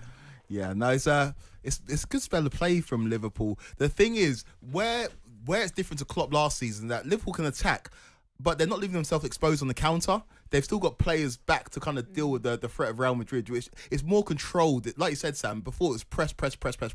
But then when they turn over possession, they're struggling going the other way. But this season is a very different Liverpool side. I watched the Arsenal game last night, and like they won the game convincing in the end. But it's almost like when Sporting had the ball, like Arsenal were almost just happy to let Sporting have it, and always wait for the mistake. Yeah. As opposed to being like, we're going to come after you, we're going to win this ball back. Yeah, no, it's changing, and I think it's for the better. We're seeing football evolve a little bit, and I think this Liverpool team are better for it. They are just more controlled. I think the reason why you're seeing the centre-backs for Liverpool look so good and are so lauded this season is because they've got more protection in front of them. Yeah. I know last season they tried it with Endo, not to disrespect Endo, but he wasn't good enough. But you've got Gravenberch as the shielder there, and you've got midfielders that do the work going backwards as well. Curtis Jones is more than happy to do the work going backwards, and you've got McAllister, who's just a very intelligent footballer overall. So it's a good balance, this Liverpool team. But Liverpool, last 5 minutes, they've been pressing. All over Real Madrid. 10 minutes ago to half-time, Liverpool 0, Real Madrid 0. Liverpool had a really, really good 10-minute spell of possession. Darwin Nunez missing a one-on-one. I guess it was a one-on-one, wasn't it? The ball fell to him in front of the goal. It came to him quickly. Courtois making a good save, but the moment is very much Real Madrid cramped inside their own half. They got 11 behind the ball. Liverpool just probing, trying to get through this Madrid defence, but Bellingham there does really, really well, wins the ball back. Tell you what, this referee is giving absolutely nothing. Conor Bradley takes the ball forward and opened up for him. If that was Trent. You thought that was Trent, it's going top in, but it wasn't Trent. Just some news coming into us, guys.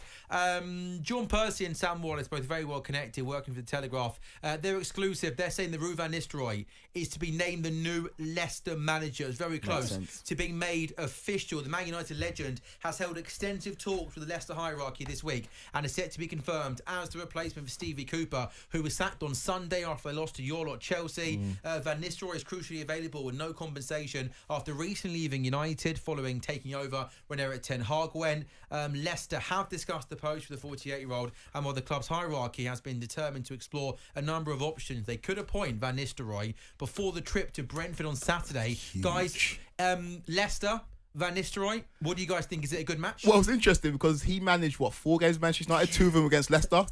Scored 8 goals against them. They saw it up close They and were like, personal. let's give it to him. Give Let's give it to him. Give it to Ruud to the end of the season. And again, that was a crucial period of time for Ruud Van Nistelrooy. We all knew that he was on the audition. We know that he wanted the Manchester United job. That was never going to happen. But now he's landed himself a Premier League job, and congratulations to him, because those games at Manchester United, he was unbeaten. They looked decent. They were scoring goals. There were still those frailties that we've seen from Manchester United, but it's a swift appointment from Leicester. It's a fairly surprising one, but I think they could do a lot worse than get Ruud Van Nistelrooy. What do you think, Abby? Good appointment for Leicester City? Yeah, about the same, really. What you said. I mean, he obviously threw his hat into the ring. He threw it in the Coventry ring as well, didn't he? Yeah, he last was. week We'll as talk well. about that in a second. And they've obviously gone with Frank. I think it's Is it a gamble from Leicester's point of view? It's a gamble, but at the same time, Steve Cooper was going nowhere fast. Let's be real. It didn't seem like the players were remotely buying into anything Steve felt Cooper off was from doing. Kind of almost before he went in, didn't it? Really, Yeah. they were the Nottingham connection, and they love Maresca. It almost Exactly. felt. So I don't think it can get any worse for them at this moment in time. I think that Rudiger's obviously one that really backs himself highly. You know, he wanted Did well to in have. Holland, obviously. He did do well, and I think look, he wanted to have the United job. That is a step too far. You know, it's not the Ollie era anymore where they're going to do that Manchester United. They have to get this right, this appointment. So I think it's a big job, and we'll see. We'll see quickly if he's got the minerals for it. I mean, once again, Graham Potter gets linked with every job now, doesn't he, when a job comes up? What is he waiting for? I was literally about to ask the exact same question. What is Graham Potter waiting for here? He's obviously waiting for a big team. What sort of team are we talking about here, then, guys? West Ham. Like a Tottenham. You know, Fange gets the tic tac. Ooh, Jermaine throwing strays now at the mighty Spurs. Eh? I'm just saying. What's that for? What's that about? That Man City result performance has bought him a lot of time. Yeah, it's bought him a lot of time. Oh, No, yeah. I think he's just waiting for a top 6 team, I reckon. Will a top 6 team take? I actually know. don't disagree. I didn't like the straight, but I don't actually disagree with you. I think that would probably be about his level. Somewhere that is a Spurs, West Ham, if Lopetegui doesn't work out. Chelsea was always going to be a step too far. But he did turn the Spurs job down twice. Graham Potter did. Yeah, he turned it down twice before. After Chelsea or before Chelsea? Before Chelsea. Both before Chelsea. Before Chelsea. And whether or not he probably regrets that decision, I'm not sure. But he was offered it and he didn't fancy the Spurs job for, you know, whoever knows what reason. But I think Chelsea was a step too far. I think Spurs maybe around that bracket would fit. Newcastle, but again, these are teams that Ange's going nowhere now. That's for sure. No, rightly so. I mean, so the Ange in, Ange out brigade is firmly in at the moment. Yeah, I mean, Eddie Howe's not going anywhere. No, so it's kind of. I think it would be West Ham. I mean, West Ham feels like one which makes sense because Lopetegui and big win for them Monday, by the way. But who knows how much time he's got there. But I love the work he did at Brighton. But do you think, in terms of getting one of the top jobs, Kwaku, that stint at Chelsea is going to work against him, or do you think people will take circumstances into consideration? Given it was all a bit of a mess at that time, wasn't it? It was whoever was going to be the manager was on to hiding into nothing. Yeah, they were, and the transfer policy wasn't what it is right now. They brought in a number of players where you're questioning it. You think about an Aubameyang, you think about a Koulibaly, you think about Raheem Sterling. It's a messy couple. Yeah, it was a poor transfer window, and he suffered for it. He didn't have a transfer window to bring in his own players, and Chelsea were very, very poor that season. He didn't get to finish the season at Chelsea. They finished 12th. Obviously, Lampard came in towards the back end of it, couldn't salvage anything. And so I do feel a little bit sorry for Graham Potter, but he's been out of management for a while now. So it becomes out of sight, out of mind. Ruud Van Nistelrooy's flavour of the month. He was in front of everybody. I don't think he's out of mind though, Graham Potter. I think he's on telly all the time. But he's also said in interviews he's had a lot of job offers. So I don't think he's out of mind. Do you think that Chelsea were wrong to sack him as early as they did? Do you think they could have given him the season? No. It was going nowhere. It was one of my least enjoyable seasons of watching football. I enjoyed it. Yeah, of course you enjoyed it. It was fun. It weren't good enough all Real Madrid. Luka Modric here has the ball, but once again, Canate comes across, and it's almost just now. It happens every single week. He comes across, he deals with it, and he wins a free kick. Canate doing really, really well there, snuffing out Real Madrid counter-attack. Yeah, no, I think that Modric should got booked there. Modric tried to stop the counter and he brought down Canate, but Canate's just shown this season that, do you know the levels that Gabriel ascended to because he's playing next to Saliba? I think Konate's now raised his game, playing next to Van Dijk consistently. And if you're asking me which centre-back partnership is better out of Gabriel and Saliba and Van Dijk and Konate, I'm going Van Dijk and Konate. I think they give you everything. I think Van Dijk is better than Saliba. I think Konate is comparable to Gabriel. So I really like what I've seen from him this season. And I think Konate is a stronger defender than Gabriel.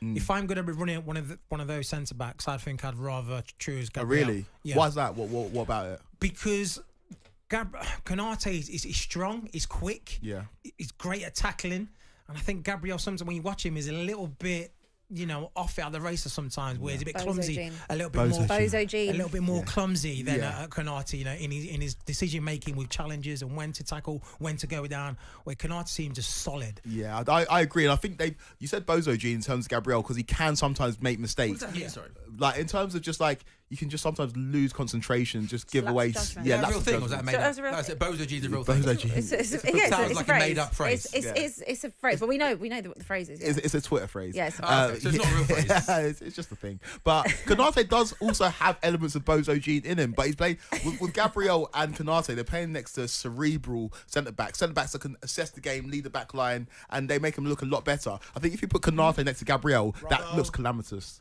That looks absolutely calamitous. Stupid from Robbo though. He's tried to kick the ball down the line, and then it's got a ricochet, flew in the air. He tried to control it. It's hit his shin.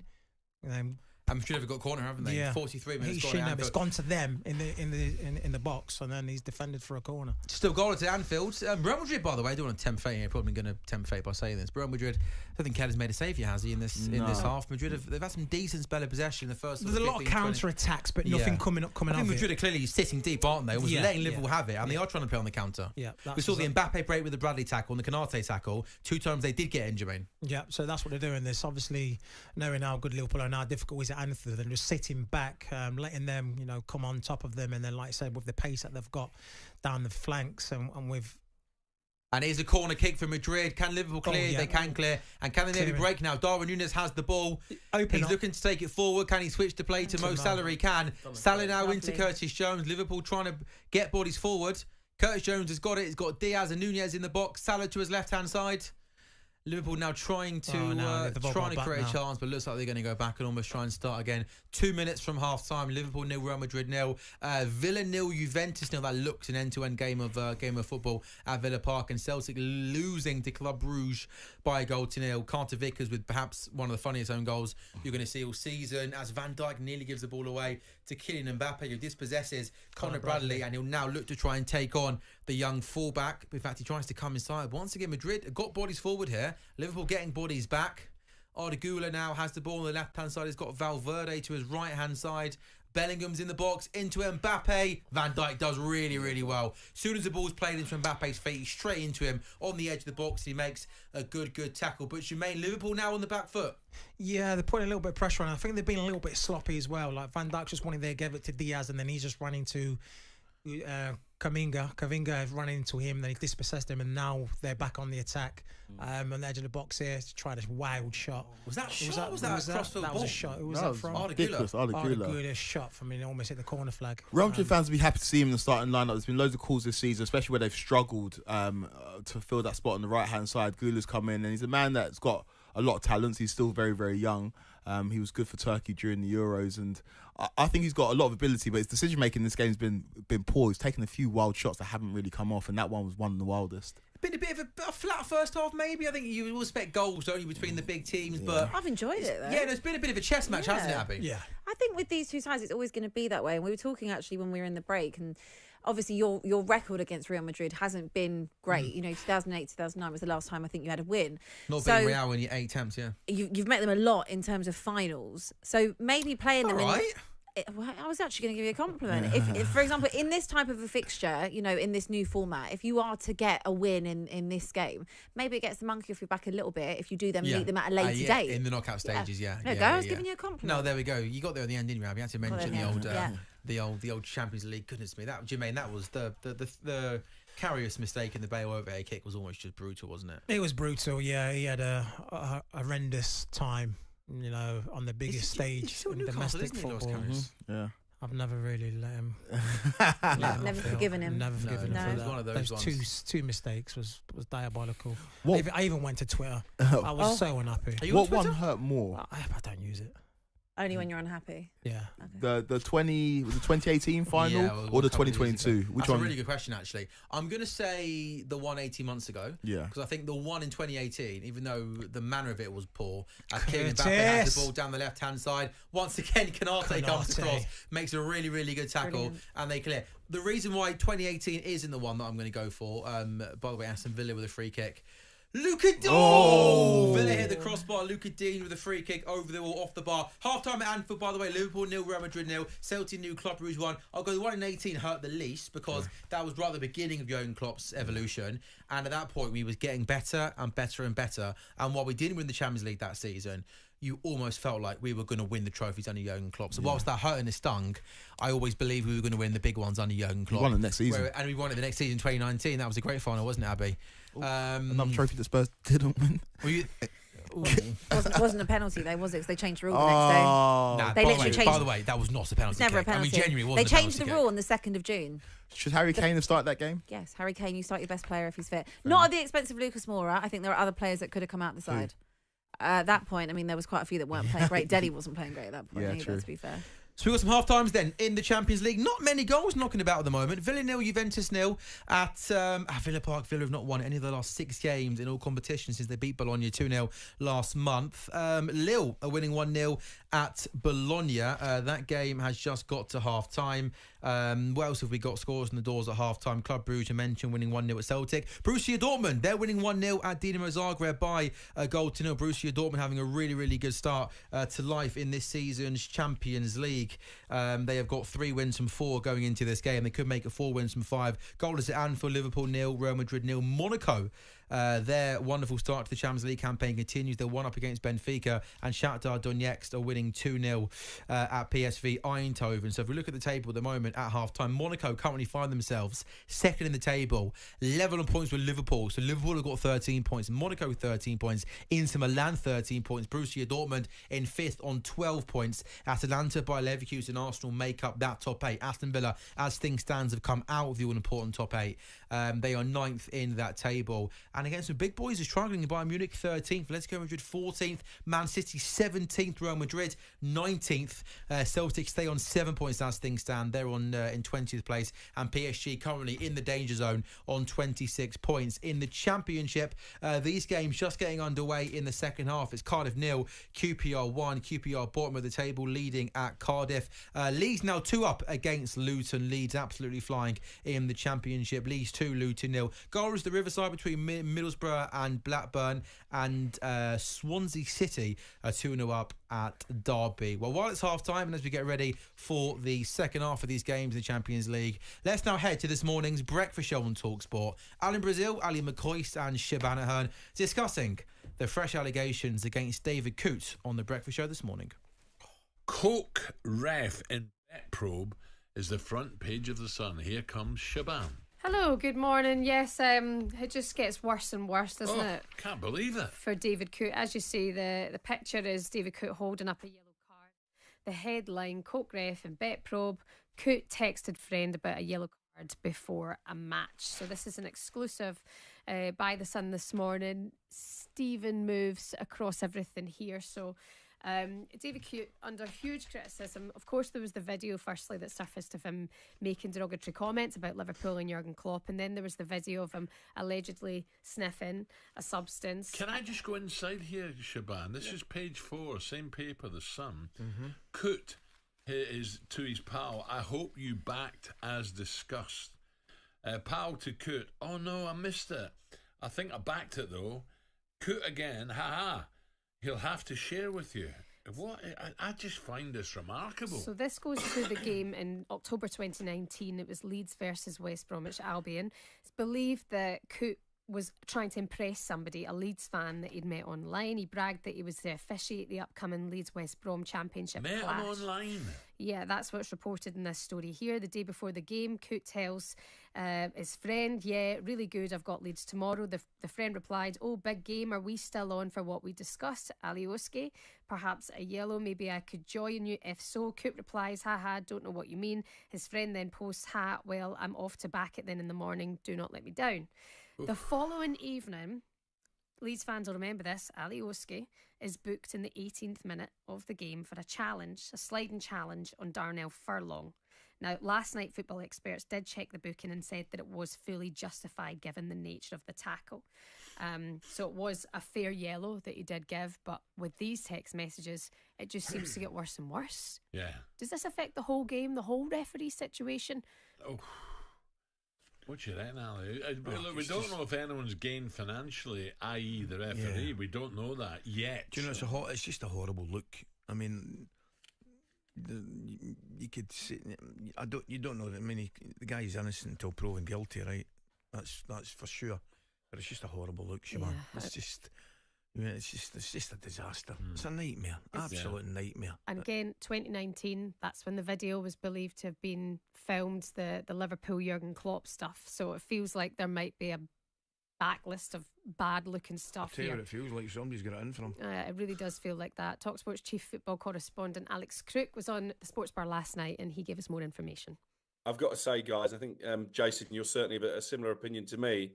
I think this is arguably the most damaging of the allegations that have been levelled at David Coote so far, because you're now questioning the integrity of a referee. At worst, it's a massive error of judgment. At best, I think maybe it's more sinister than that. And I think what's most alarming for me is that the person who's leaked this to the Sun under the condition of anonymity suggests that he only really started interacting with David Coote online. So this is not a lifelong friend. David Coote drops into the conversation that he's taking charge of the Championship game the following day between Leeds and West Bromwich Albion. And this person allegedly went back in a message to David Coote, a WhatsApp message, I believe, and jokingly told him to give Alioski, one of the Leeds players, a yellow card. And then after he did that in the 17th minute, David Coote has sent a message and saying, I hope you backed it as discussed. I mean, those are serious allegations. Oof. Yeah. We're going to hear more, that's for sure. What time is Jamie give you a yellow card tonight? I've got a pass. What? I'm out. All day? Out all day. You want tomorrow morning? I am working tomorrow morning. I have no chance. I'll give you about 3:30. That's still a lot. I've been up since 2:30. So, well, I was up at 3. You going to wee glass of wine your lunchtime? I think I might start with a mimosa, move on to perhaps a glass of wine. That's fair, isn't it? A little bit of a brunch vibe. That's fair. I would be taking the day off tomorrow if I were you. No. Why? Got a hustle. Well, all that lot are going to be lying about on the floor later, aren't they? Well, I'm sure the breakfast you'll have all the Did you check your text then? No messages at all. Ali. Who else is going? Is Gabby going? Is Ray going? Oh, Gabby can't be going. If Gabby's going, I'm going to see Gabby management. Gabby can't be Jason Cundy's going. Jason Cundy's going. And you're not coming. I'm going to see management. No party parlour? No party. Oh, for God's No party, no party. I think I'm going down with cold. Oh my God. No, Dino. Would you lighten up? Is Dino there? That's not right. Dino's not coming. Oh, you've got nobody with any patter then at all. No, exactly. That's poor. Have your lunch. You're welcome to it. Merry Christmas, one and all. I'll have a pre-lunch drink me and I'm going home. You're listening to talkSPORT Breakfast. Coming up, does City have a mentality problem? We'll focus on that next. talkSPORT Breakfast with Alan Brazil. Thursday and Friday morning, 6 till 10. On AM, on DAB, via the talkSPORT app and on your smart speaker. talkSPORT. Having some wine gums in here, aren't we, guys? In the final whistle show, a little sort of wine gum break. I mean, I'm allowed to show M&S products on YouTube, Jamie, or like he says, why not? They want to give us free wine gums next time. Having just a little wine gum. Yeah. You can't beat a wine gum, can you? We've we've got some Malwams today. You need to save something then. You've got a 10-hour shift. Do you know what I'm doing tonight, by the way? So whilst on talkSPORT's YouTube right now, we got obviously the final whistle show. The cricket's on this evening, by the way. New Zealand v England live on talkSPORT 2. I'm doing the updates on talkSPORT. Yeah. Play starts at 10 p.m. and we'll run until 5 o'clock tomorrow morning. Wow. So what else you got in your bag? I've got a sandwich. Another one, yeah, right. I've got some What's more in the sweets. Sandwich? Just like chicken and stuffing and that sort of stuff. But also, you can't get a nice coffee, can you, post 10 o'clock? No, it's difficult. Isn't it, right? It's difficult. The coffees here ain't amazing. No, they're disgusting. Yeah. I mean, I'm sorry. Jermaine, can I be honest, mate? I'm surprised. If I was you and I played a Champions League final, I'd honestly be knocking on doors and I'd be like, the coffee in here sucks. No, I don't. I can't really demand and say. Are you not a coffee drinker? No, I am. I've got an espresso machine at home. Oh, I bet you do. Unbelievable! It is unbelievable. I've just invested in one as well. I like. You know how you put it on your story? I like you've got the drawer. I need the drawer. It's a game changer. I saw that actually. I got the drawer with the shelves. I got a coffee shelf. No, I get the drawer, so you got the pods in there, and then you can see. I it fancy did look nice. That once a day. What do you go for in your Nespresso? Anything in particular? Yeah, there's a new one come out. It's an almond croissant flavour. I haven't tried it yet. I did order it though. Please, it's fire in the booth. It is so good. It's absolutely worth the Have you investment. got a The milk frother? The milk froth. Yes, I do have necessary? one. Yeah. Yeah, it's necessary. Oh, the milk frothing is the most important I part. I was talked into it because it was quite expensive actually. No, but you need £70. Yes, it's quite a lot to warm your milk up. But the milk needs to be frothed though. Yeah, it does. Otherwise, it does there's no point. I promise you, it's a game changer. Invest in the Nespresso. I got on the tube at Euston today to come in, and Jermaine was on the same carriage as me. And we had a little chat, didn't we, Jermaine? It was like a little life story. I felt like I was interviewing you on the tube on the way up. You were telling me about your lifestyle, and you go to the gym, you go to the spa, and you're living the dream, aren't you? Right? It's so good. It's so good. You come out there feeling like $1 million. Do you guys go to the gym? No, I don't. You don't go to the gym, Craig? No, I don't. You're in quite good shape, I think. It's slipping, mate. I've turned. As soon as I turned 30, mate, it started slipping. But I don't go to the gym. No. Abs? I do. Oh, you do? Yeah. What gym do you go to? Local. I have a PT. Right. I have PT. Oh, of course, he's got a PT. Honestly, unbelievable. I bet she gets it for free as well. No, I don't. I pay her. Bet, little Instagram story. Honestly, you're unbelievable. I pay her. I pay her. You've become too big time for us, haven't you? It's because I don't have time to necessarily go to the gym. I did actually go to the gym today because I didn't see her this week. Oh, really? So you have to slum it yourself, did you? You had to do it all yourself, yeah. I was thinking, just very briefly, guys, we should try and do, I know we're pushing you for time and you're going away, Quakey, but we need to do a final whistle Christmas dinner, don't we? Or something like that. We do. Maybe on one of the Wednesdays. I think we're doing a few Wednesday shows. We should try and do dinner before, guys. Yeah, I'm down. Are you down? Definitely, yeah, definitely. All right, producer Jay. I'm down. You've got enough Christmas dues coming up, haven't you? That's why I might just throw everyone in there. Some food, glass red wine, yeah. Yeah, just the one because we're working. Oh, of course. Course. Producer Jamie, on one of the Wednesdays that we're doing for now and Christmas. Yeah, sort out. Book us somewhere. Book us a Nando's even or something like that. Let's get it. Can you book Nando's? No, you can't book Nando's, can you? Producer Keelan made a very good point to me in there. He says to me, why is Mbappe on the left? Why is Mbappe going up against Bradley when you got an ageing Andy Robertson on the other side? Is that a decent point, or is he just obsessed with the left-hand side? He's just obsessed with playing on the left, and that's where he prefers. That's where he gets the best out of him. So it's just simply that. Is like he's playing down the middle when Vinicius is fit. So you're thinking, right, he's not playing there now. He's injured. Get me out on the left. Let me make this mine as quick as possible. Yeah, I agree. And it's coming on his left foot. It's not. Well, do you remember a couple of years ago where it was like hashtag pivot gang because he was asked to play down the middle for France, and obviously he prefers playing with Giroud, who's more of a backboard and can act as that front man. He can work off of him. So yeah, he's definitely a player that has got his preferences. It's weird with Mbappe though. He's going through an interesting period. He got dropped from one of the recent France squads. And it just doesn't seem like life is happy for him. And this is a game that you expect a player like Mbappe to turn up and show up for Real Madrid, especially against fullbacks that you got one in Andy Robertson whose legs are going, and you got the other in Conor Bradley who's at the other end of his career and is very inexperienced. But you see, he struggled in the first half.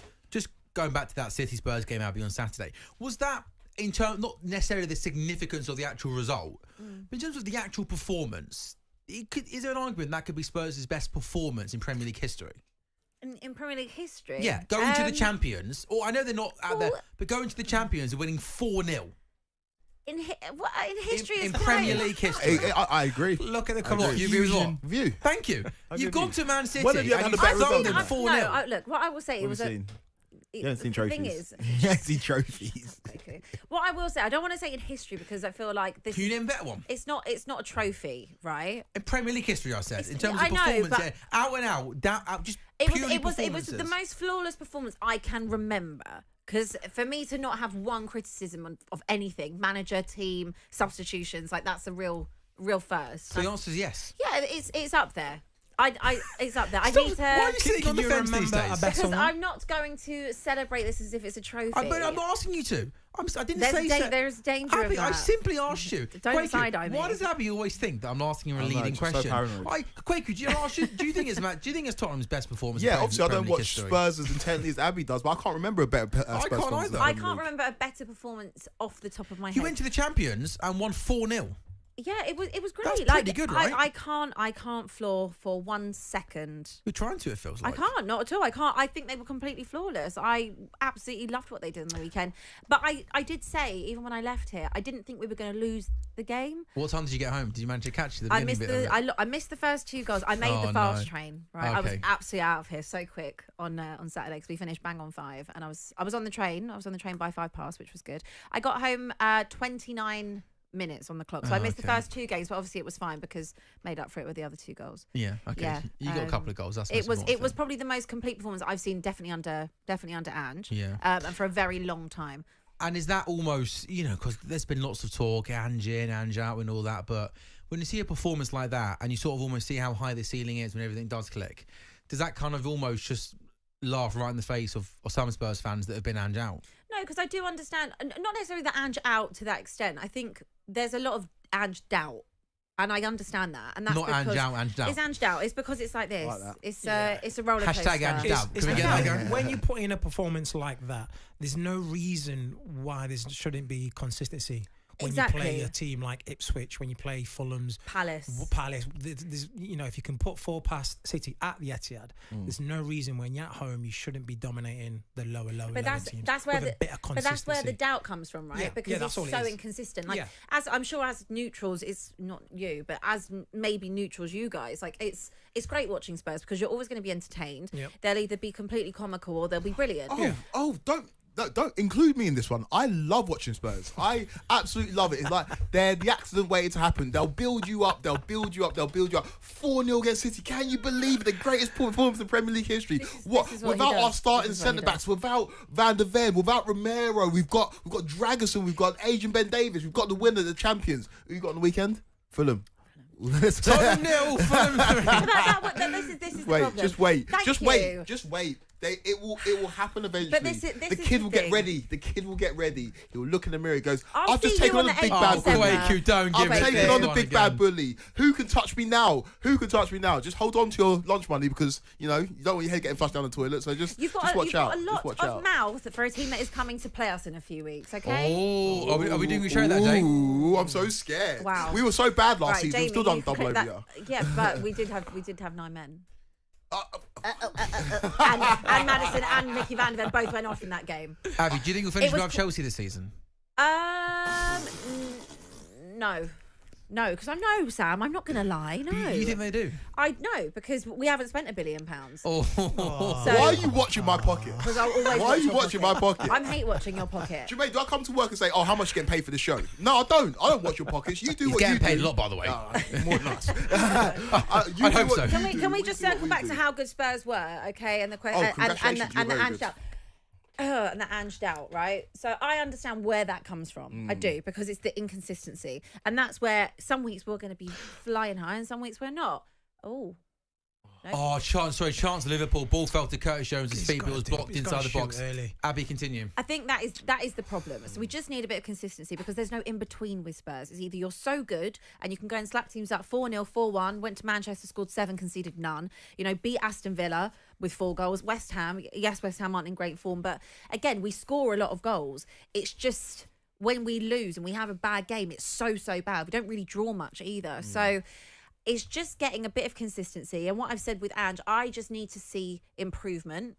And that obviously comes with being consistent. So I personally, I'm not going to be Ange out unless I have to be Ange out. Okay. But for me, this is why, I see that, I've always said on the show, haven't I, that with Ange, you see a game plan, you see what he's trying to implement. And sure, it's very, very up and down, but at least you see a vision. That's why I'd always be Ange in, because when things do click, I think the ceiling is really, really, really high.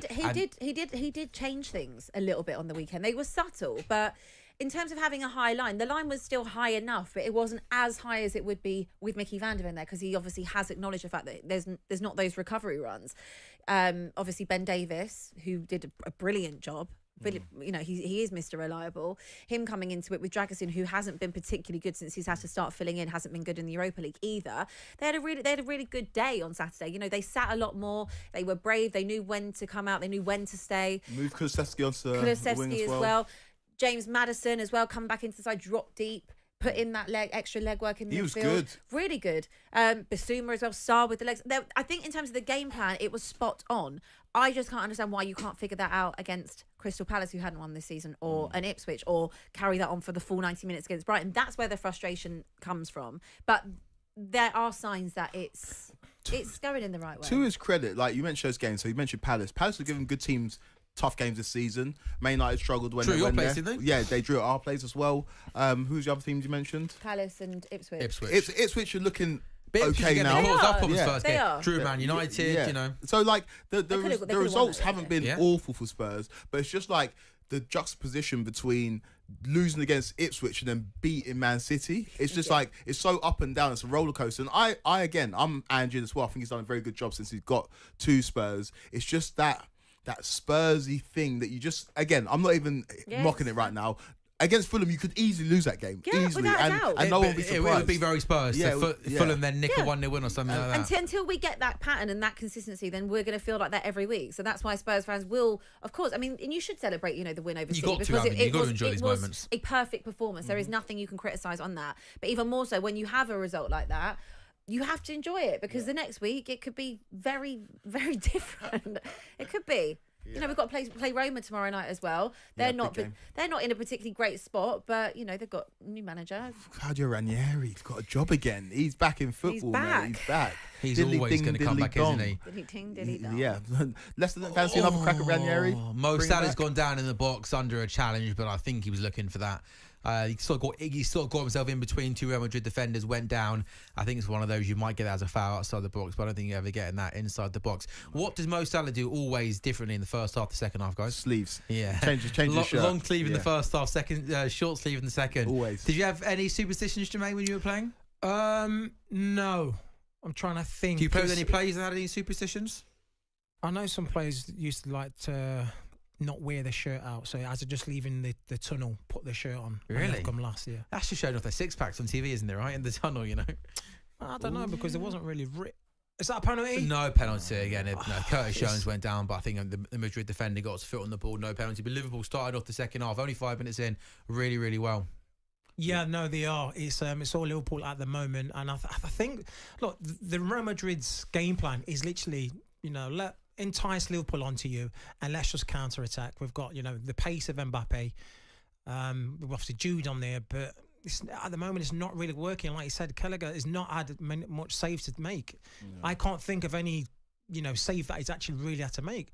So it's a shame because Real Madrid are a fantastic team, and the way they're playing is they're not playing like the most decorated European champions. But they did that last season when they won it last season. Every game we watched Real Madrid play last season, Champions League, they didn't play well at all. Yeah. It was almost like you thought they must lose here, and every single round they just somehow managed to find a way to almost get through and get out. But yeah, it was the same in 2022 as well. Like those incredible games against Man City, against Chelsea, against PSG, where they didn't look good, but they managed to get the result. Yeah. It's just what they do. They've won it 15 times for a reason. There's an expectation when you go to Real Madrid. No one talks about how many league titles you've won. They talk about how many Champions Leagues you've won. I couldn't tell you how many league titles Gareth Bale won, but I know he won 5 Champions Leagues. Oh my God, Conor Bradley. If that's anyone else, it's a goal. What happens there, Jermaine? Talk us through it. Again, it's Conor Bradley's made a late run into the box. He's got into the 6-yard box. McAllister's picked him out. It's a free header, and he's literally gone to the Qatar's right-hand side, bottom corner, and he saved it. Good save in the end, but he's got to be scoring there. And I think if it's a Nunez, it's a Salah, it's a Diaz. Curtis Jones now has the ball. Alex McAllister on the outside of the box. Bradley into McAllister again. Yeah! McAllister scores! McAllister scores for Liverpool in front of the cup. It's been coming, and it's such a good goal. Let's go, baby! Fair enough. Yeah, don't get this. 52 minutes gone. Liverpool 1, Real Madrid 0. Liverpool worked this goal really, really nicely. It's good, beautiful one-touch football on the edge of the box. It falls to McAllister outside the box. He goes across Thibaut Courtois into the bottom corner in front of the Kop. 52 minutes gone. Liverpool 1, Real Madrid 0. It starts on the left-hand side. Patient build-up play from Diaz. It comes into McAllister. He gets it. He turns. He plays a 1-2 with Bradley. He takes it into the box, and he fires the ball past Thibaut Courtois. That is a really, really well-worked goal, Jermaine. No, that's a very, very good goal. And like I said, it was coming. Conor Bradley had a chance to put them 1-0 up in the end. It was a great save by Courtois, but that is a lovely one-touch football around the edge of the box. Great first touch by McAllister, and that's why he's in number 10, because he can do stuff like this, and that's what Liverpool have been missing. A number 10, a midfielder who can get late runs into the box and put the ball in the back of the net.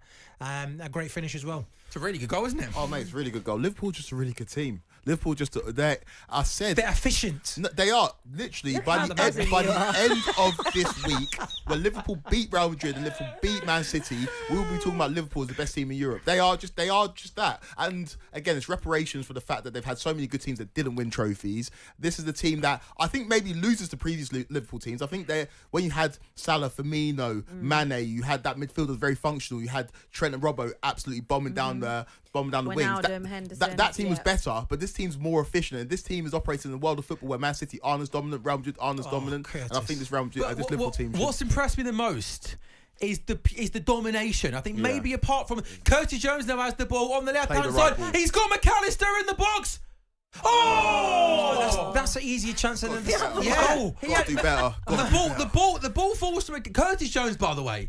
He does so well. He carries the ball a long way. He picks out McAllister, and you're right. He has so much time, so much space inside the box to pick his spot. He tries to bend it around Rudiger, but it just goes wide. But it's the dominate. Apart from the first 15 minutes, where I think Madrid actually started really brightly, Liverpool have controlled this game. Second half, Madrid have got 11 men inside their own half, popping the ball around, patient build-up play. The goal really, really well worked. One pass football. The finish is great. It's just the team that are playing with so much confidence, so much control. And when there needs to be in that final third, there's an extra little bit of quality. Curtis Jones there carrying the ball along. Long way. Luis Diaz cutting in on the left-hand side. The goal is worked so well. And Madrid have got 11 behind the ball, and they've got no answers. They can't stop this Liverpool team. It's tough for Real Madrid right now. Don't rule them out. You can't. Don't rule them out, because you can't rule them out. The Ancelotti's going to come up with something, and they will turn around. Like I said, they're used to this. They've had this where Man City was putting goals past them, and you thought the tie was dead and buried, and then all of a sudden, last 5 minutes in injury time, they pull it back and score 3 goals. So they won't be faced by going 1-0 down. They're definitely still in this tie. How good is McAllister, by the way? He's so good. He's baller, right? So good. I remember having the debate with somebody. He signed in the same window that Enzo Fernandez signed for Chelsea, and having a debate who's better, Enzo Fernandez or McAllister.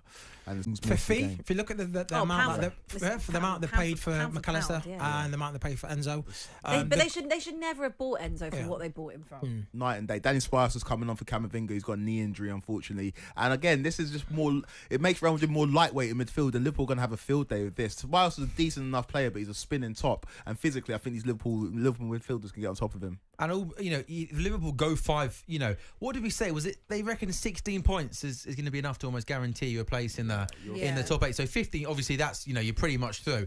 In the final 3 games, it almost gives Arne Slot the chance to rest and rotate. It almost it's a great position to be. It's a great position to be. I'm just having a look at Liverpool's fixtures in these last 3 games. Girona away.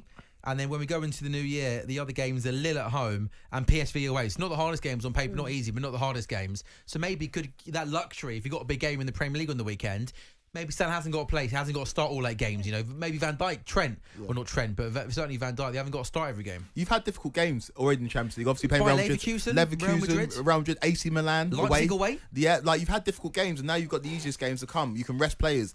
This is a team. There's a date with destiny, and if you avoid injuries, I don't see anybody in Europe stopping Liverpool. It's in the Champions League as well.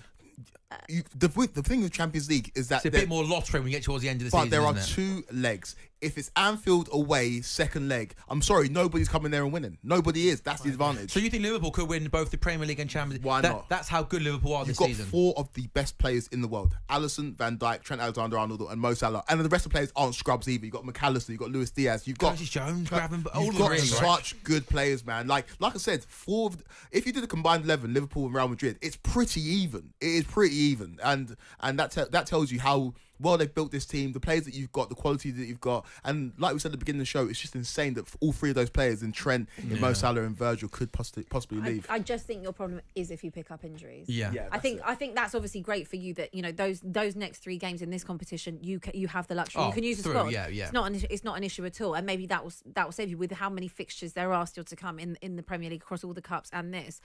But I do think it's not necessarily at the front I'm concerned about. It's not, the midfield, not so much either, because you have got people like Harvey Elliott that can come in there. I know they're maybe not as good, but you've still got people that can do a job for you. Look at Curtis Jones, he's keeping Szoboszlai out the team. But it's just at the back. If you get an injury at the back. Van Dijk, he's the one. Van Dijk. Or Konate. I more so Van Dijk. Because Van Dijk's still there, though, you almost think whoever comes in, Van Dijk just guides him through the game, right? Yeah, but it is Van Dijk. But I still feel like if you get an injury to one or both of those players, you could be in a position like Spurs where you've got no centre-backs, effectively, really, apart from Dragon. Still go to Man City win, can't you? You still can. Anything is possible, Sam. Maybe centre-backs are overrated, right? Exactly. Something that you said before about controlling, how much control you've got in the midfield. That was your biggest problem last season, right? That you couldn't do that. And that was where the six, everyone crying out for a six was coming from. That is just down to good coaching. Because everything was there under Jurgen Klopp, but that system didn't fit those type of players anymore. I always used, Abby, the word kind of refinement throughout the season. It felt like the same qualities were there, but it was almost just slightly refined in terms of they take that extra touch, they take that extra pass, kind of off the ball as well. It's kind of waiting for that press, and then when you press, everybody goes together. And it's just the improvements on some individual players. Mbappe, though's got the ball down the left-hand side. It's going to be played out now. Ball into the right-hand side. This is dangerous. Ball's going to come. Oh, that's a penalty kick. Yeah, it's a penalty. It's really clumsy. Again. It's Robertson again. It's really clumsy from Andy Robertson. But I think that's going to be a penalty. The ball gets shifted out to the right-hand side. To Lucas Vazquez, I believe it is. It's either Diaz or Vazquez. Who is that? Who's it come to? It's Diaz, isn't it? Number 17. Will this go to VAR? No, yeah, Vazquez. You're right. Vazquez. Oh, I don't think that's a penalty. He stood his ground. He stood his ground. It comes to Vazquez. But look, he cuts back in. That's a penalty kick. He makes contact with him, Jermaine. Penalty kick. Where that comes from, though? Celtic scored, by the way. Celtic won, Club Rouge won. But yeah, ball out to Vazquez. He comes in. And Robertson, he's a bit clumsy. As he comes back in, Vazquez, he almost tries to turn his back, almost expecting to maybe block the cross. But what happens is his right foot makes contact with the Real Madrid attacker. And I'm sorry, but I don't believe for a single second this is going to be overturned, is it? No. That comes from Mbappe gets a little bit of joy against Conor Bradley. He kind of does him, goes down the line, plays ball in, and obviously ball ricochets, comes back out, and Real Madrid eventually get the penalty off the back of it. But like Mbappe needs to be more involved in this game. And when something good comes from that left-hand side, then good things happen to Real Madrid. I feel like a year or two ago, Andy Robertson doesn't make that tackle. No. I feel like a year or two ago, Robertson almost just felt a bit rash. Like it felt like a young and experienced centre back. He almost it's like he turned his back, almost expecting a cross, and then he didn't really. He kind of lost control of his legs, didn't he? And one of them makes the challenge. So it's going to be a penalty kick. He knew he wasn't going to cross or shoot. He knew he faked in when he turned his back, and then it was lazy.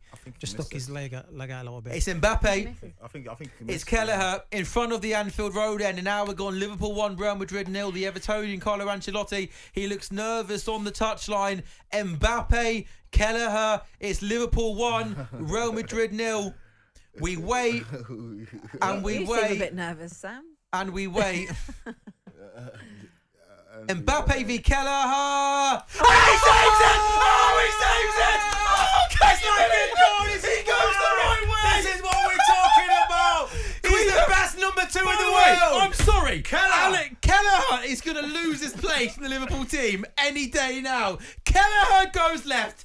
He saves it. It's a poor penalty from Mbappe, but Quiverham Kelleher take about the best number 2 in the history of world football. He goes to his left. You lot, name a better number 2. Carlo Colaccini. Oh, give me a rest, Blakey. It was a good number. It's not a good penalty from Mbappe, but Kelleher goes the right way. He pushes it away. Liverpool 1, Real Madrid 0. Still, he saves Andy Robertson's bacon. He saves his bacon. Saw that coming from a mile off, though. When Mbappe was stepping up for it, I just had a feeling he was going to miss it. Because it was just written. Kelleher's having a very good season. Mbappe's not having a good season, and yeah, it was written. And also, Real Madrid don't deserve that. I think football sometimes gives you what you deserve, and Real Madrid didn't deserve to be back in the game. And yeah, great save from Kelleher, and Real Madrid they're now applying the pressure, but Anfield will be rocking right now. A little bit of needle in this game, by the way. Look, you can tell there's a little bit of needle. Everybody's standing up, and Mbappe looks lost. He's got a little sour look on his face. Kelleher, really, really good save. I mean, poor Kelleher. He's going to be back to the bench in a couple of weeks. Say Paul Kelleher, he will have suitors. He's going to have everything, isn't he? I'm telling you. His stock's going through the roof. Yeah. There's Alisson on the bench, is he? He's behind the bench. Do you think, is there an argument that you don't let Alisson back into the team? No. Okay, all right. Just had to ask you both. No, do you know what? It sounds crazy, but Alisson... it's not even crazy. Alisson's the best goalkeeper in the world. Yeah. And it's almost like, this is the problem Kelleher's got. no matter how well he does, he's not never, Alisson. he's not Alisson. And is also, he? Liverpool made their intentions very clear. Mamardashvili is coming in next And he's season. gonna be backup He's gonna be backup goalkeeper, because Kelly's goalkeeper. gonna go. And Alisson's got a year. He's got a year and a half left on his contract. I think next season will be his last season. I think Mamardashvili comes as number one, and Kelleher will go to somewhere in the Premier League. He'll start for Chelsea. He'll start for Spurs. He'd start for so many teams. Please come to Spurs. This honestly, they just have to go. Genuine question. It's going to annoy me. He's going to go. Genuine question. Kelleher or Edison? Kelleher this season, yeah. Yeah, Kelleher. This season. Kelleher or Raya? Kelleher. No, Raya. Right. Kelleher. Are you being serious? Yeah. No, So I'm sorry. Is there an argument? Are we trying to say that Kelleher might be the second best goalkeeper in the Premier League? Right. David Raya is better than Kelleher. Let's not do Okay, this. I will maybe give you Raya, Yeah. but based on current form, Kelleher over Edison. Yes. Yeah. Yeah. So is there any other goalkeeper in the Premier League? Martinez maybe? Martinez is better than him. Anyone for Onana? I wouldn't swap Onana for Kelleher. Pickford? No. You think Emi Martinez is better? Martinez got awarded best keeper in the world. Yeah, I know, but I'm. Nah, he is. Martinez is a quality goalkeeper. Well, I'm basing this off of what I've seen of Kelleher this season. Martinez is unreal. So we're saying that Kelleher though might be in the best 4 or 5 goalkeepers in the Premier League. Yes, therefore he can literally have. He's too good to be. He's too good. And I think that's why Mamardashvili is coming. So I think Slot and Kelleher had almost a genuine agreement in the summer. Yeah. I think Kelleher might have gone. I got to play football. Slot's gone. Give me one more season. It's my first season. So would you put him top 5 then? Kelleher? Yeah. Well, similar to the Emi Martinez situation. I'm happy. I think Raya's proven at Arsenal that he's top. Yeah, he's good. Martinez, you almost feel like you got to because talking to Martinez, you make a save. He's just made an outstanding save. Yeah, have a look at this save from Martinez. He's good, man. A corner comes in from Juventus. He works to the back post. A header comes in, and Martinez gets down to his right-hand side and pulls off. Oh, that's a top save. He's a top keeper. That is a top save. He has to get down so quickly to his right-hand side to push that ball away, Martinez. Fair play. He can do it all. He can play with his feet. He's got the S-Housery about him. A bit of a gob, you know what? Yeah, mate, he's a quality goalkeeper. In the Copa America, he saved Messi's blushes a few times as well. He's a player or goalkeeper that can do it all. But again, shout out to number 2 goalkeepers. That's an outstanding save. He was the number 2 at Arsenal, and then he went to Villa and. Bad actually that he was number 2 at Arsenal. I know. It is crazy. And he's number 2 for like 10 years, wasn't he? Number 2 for a very, very long. Do you know what? If you live in that world of like butterfly effect, Neil Maupay injuring Bernd Leno meant that Martinez came and goal. He starts for Argentina. That should be a free kick. You see that Bellingham? Yeah. Bellingham's had a real swipe on McAllister there. Really? McAllister's got clear, and he just. Maybe he's not as malicious as I but he certainly leaves it. McAllister gets away from Bellingham, and it's just a bit of frustration. Yeah, a little bit of frustration, and Liverpool have now got a free kick in. I wonder if Trent's going to come off the bench, Jermaine. Do you think it's a bit far out? Not for the free kick, but do you think the plan would be to maybe give Trent 20 odd minutes, and then Gakpo's coming on, but? Do you think Trent on the bench, give him 20 minutes so he can play more on Sunday? Big game Sunday. I think you don't really want to. But does he need to play a bit here tonight to start Sunday, or do you think they're not even thinking about that? No. If I've got a choice of fit Trent Alexander or a Conor Bradley, I'm putting Trent all day long, obviously. So you don't need to. You might as well keep him fresh for Sunday. And make him start there. This game suits Bradley as well. Defensively, you're asked to do a lot against Kylian Mbappe. I don't think you need Trent in this game. And again, narrative. You don't want to start that story of Trent going to join. I think you can keep him on the bench for this one. Tell you what, Sam Maguire just tweeted Conor Bradley needs to calm down a little bit. Real Madrid believe Anfield wanting to sign him, not Trent.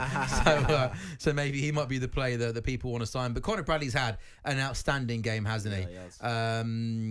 But yeah, it'll be really. It's interesting that. So you think Alisson's going to leave one more season? I'm not kind of thinking from Kelleher's point of view, could Kelleher have a loan next season, almost then come back and be, because it's almost like if he's got one more season to wait to be the number 1, go on loan somewhere, play football for a year, and then come back and be number 1, right? I hadn't thought about that. Well, I do think like Alisson, unless Liverpool are going to do the same thing with Alisson and let him go into the last year of his contract and go on a free, I think that Alisson, he's probably got a season left at Liverpool. One more season he's going to live. He's so good though, like one of my favourite best goalkeeper. Where does he rank in terms of best goalkeepers in Premier League history? In Premier League history? Yeah.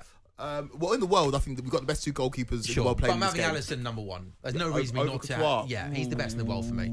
I know that Champions League final gives Liverpool fans bad memories about Courtois because he was ridiculous that day. And but- even the latest Champions League final against Borussia Dortmund, he was really good. In terms of Premier League history. But if you look at how many times Alisson has saved Liverpool, one-on-one, he's absolutely, he's fantastic. How many goals is there a case he's in the top 3 in Premier League history? So I'll have Schmeichel, I have Cech. I thought so. I think Schmeichel and Cech are the two. Yeah, and then probably But could you have Alisson as the 3rd best goalkeeper in Premier League history? I think there's definitely an argument for it. Yeah, for sure. Who else we got? It's just dangerous now. Liverpool. Oh, Where'd you put someone like a Van Der Sar? Where'd you rate him? Oh, Van Der Sar's very high. Van Der Sar's top 5. I feel like Bellingham's got the chance in the box here, but I think the flag had gone up from the previous action down the left-hand side. Yeah, it's a tough one. Van Der Sar's top 5 for me. So my top 5 would have Schmeichel. It would have Petr Cech.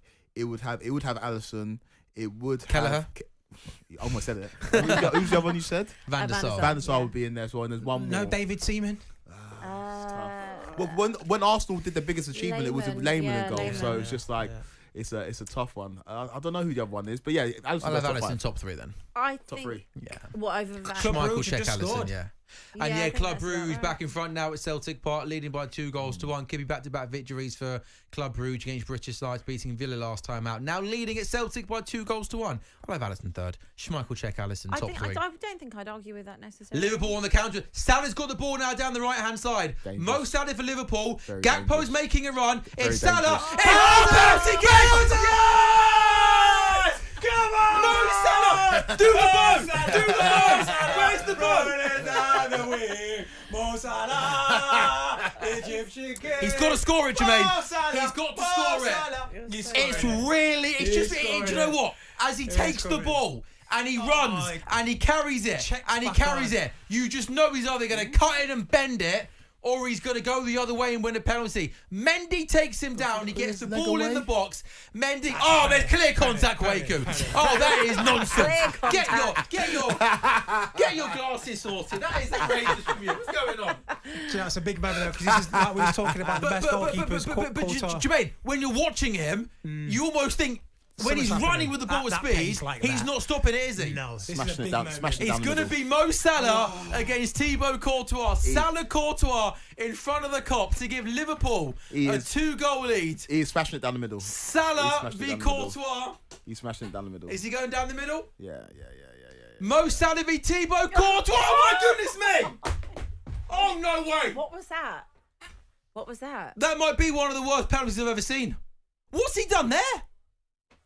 Oh my goodness! Wow! Oh my goodness! Oh, that he comes out on the outside of his foot. Oh my! And that's gone wide by a long way. That is the it's the post. That's why I thought it went so far wide. It's the outside of the post. That's like my golf swing. He's shanked. It bounces off the outside of the post. That's why I thought it went wide. That was a bizarre technique, wasn't it? You don't see things like that happen often. He looked like he kicked the floor a little bit. It looked like he didn't make proper contact with it at all, didn't he? Who would have that on their bingo card? Mo Salah and Kylian Mbappe missing penalties. Imagine if that's on your like your racket for tonight. That is absolutely someone who's got that with a McAllister goal, by the way. But it's almost like Jermaine. You're right. He didn't make proper contact with that, did he? It's like it came off his end of his toe and he kicked it a little bit of the floor. Oh, that could cost you, by the way. Big 20 minutes here, guys. Real Madrid in Champions League, they just need a sniff. You know, they don't have to play well, need a sniff. That will give them some confidence. 2 missed pens in the game. Oh my goodness. I can't believe he's missed that. I can't believe he's missed that. Mbappe and Salah to both miss in the game. Yeah, both missed the penalty. And do you know what? Shame, he did so well to win the penalty. Yeah. So well. Pace and power and a bit of skill to get past Mendy. Mendy's been hooked, by the way. And you're right. And Bellingham's now played the ball full. That's a really bad first touch. So Liverpool 1, Real Madrid 0 after 71 minutes. A quiet first half. McAllister scores early on in the second half. Mbappe misses a penalty. Salah misses a penalty. What on earth is going to happen in the next 20 minutes? Elsewhere. You were so excited as well, bro. I'm hot in here. You're not hot in here, by the way. I am sweating buckets. Goodness me, it's hot in here, isn't it? Show the temperature? I think it's down, Quaku. My bubble has just been burst. Because I reckon that would have been game dead and set. Yeah. But now I think the game is very much game on. It's game on. It's game on, mate. That's going to lift Madrid. Mo Salah's not very good at penalties. He's not very good at taking penalties. That's the one flaw in his game. He does miss a few pens. Does it? Yeah, Sam but he hasn't. Who's this? Go on, Mo. Mo Salah's got the ball down the right-hand side once again. That's going to be a goal kick, though. Lots going on, guys, in the final 20 minutes on this Champions League weekday. Still Villa 0, Juve has been an end-to-end game of football, though. John Duran, though, is set to come on for Aston Villa, so I think we will know how that game's going to end. Lille back in front against Bologna 2-1. By the way, the Club Brugge goal at Celtic Park disallowed for offside. So it's Celtic 1, Club Brugge 1 into the 73rd minute there. Dortmund now 2 up at Dinamo Zagreb. So Borussia Dortmund's really good start to the competition looks set to continue. Liverpool leading Real Madrid by a goal to 0. Monaco 2-1 up against Benfica, and Shakhtar are winning 2-0 at PSV in the Championship. What a big result this would be for QPR, leading Cardiff by a goal to 0. Leeds, that's a big result. Bottom of the table in bad form under Marti Cifuentes. QPR leading at Cardiff.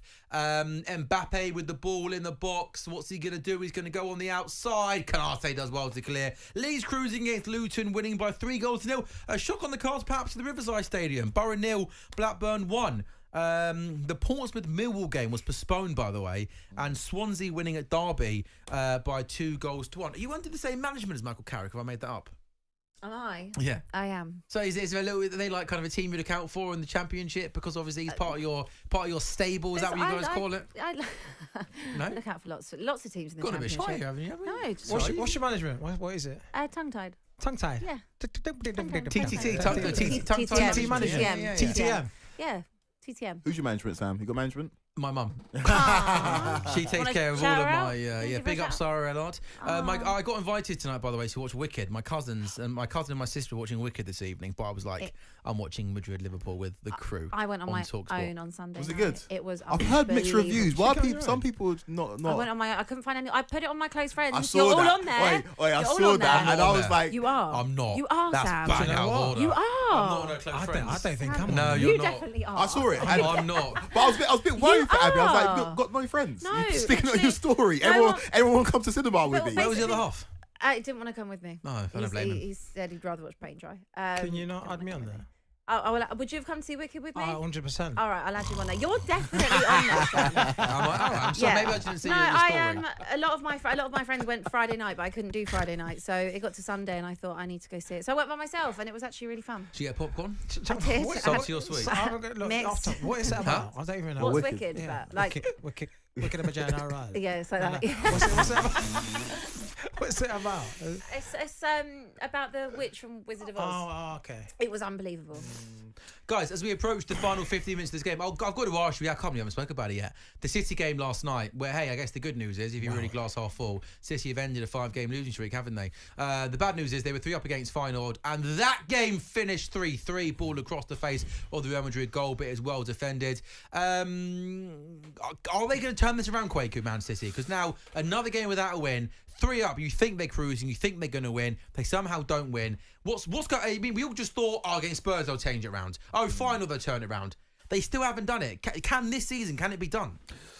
3-0 up against Feyenoord with what 12 minutes to go. Like that is an absolute capitulation. And I know you can point to Rodri not being there, and granted he hasn't been there. He's a Ballon d'Or winner. He's not in their team, but that was unacceptable last night. We saw Pep Guardiola, like, I don't know, scratching his face. That was weird. It was just a weird night. It was a very, very weird night. And for City, I look at them and they're just not the same. And to go 5 in a row is so difficult. But you look at that team, all of a sudden people start to look old. It's like, Bernardo Silva's over 30. I know Kyle Walker didn't play, but Kyle Walker's over 30. There's players there that are not over the hill, but they're the wrong side coming of 30. Towards the end of their coming peak, towards the end of the right? peak. Edison doesn't look like the same goalkeeper. Obviously, Haaland's still going to be Haaland, but he needs the service. And I just see frailties as a City team. I don't see them turning it around.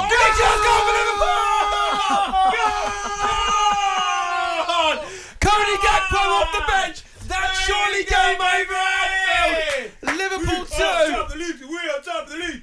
We are top of the league. We are top of the league.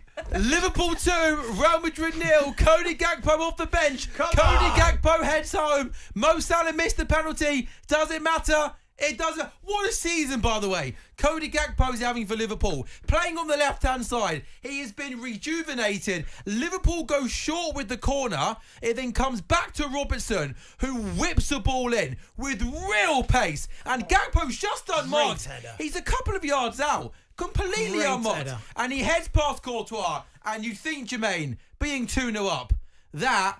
Are they maybe looking for offside here? Is that yes, what? It's maybe his foot could be offside. slightly offside just before the ball comes in, but they're gonna look at it.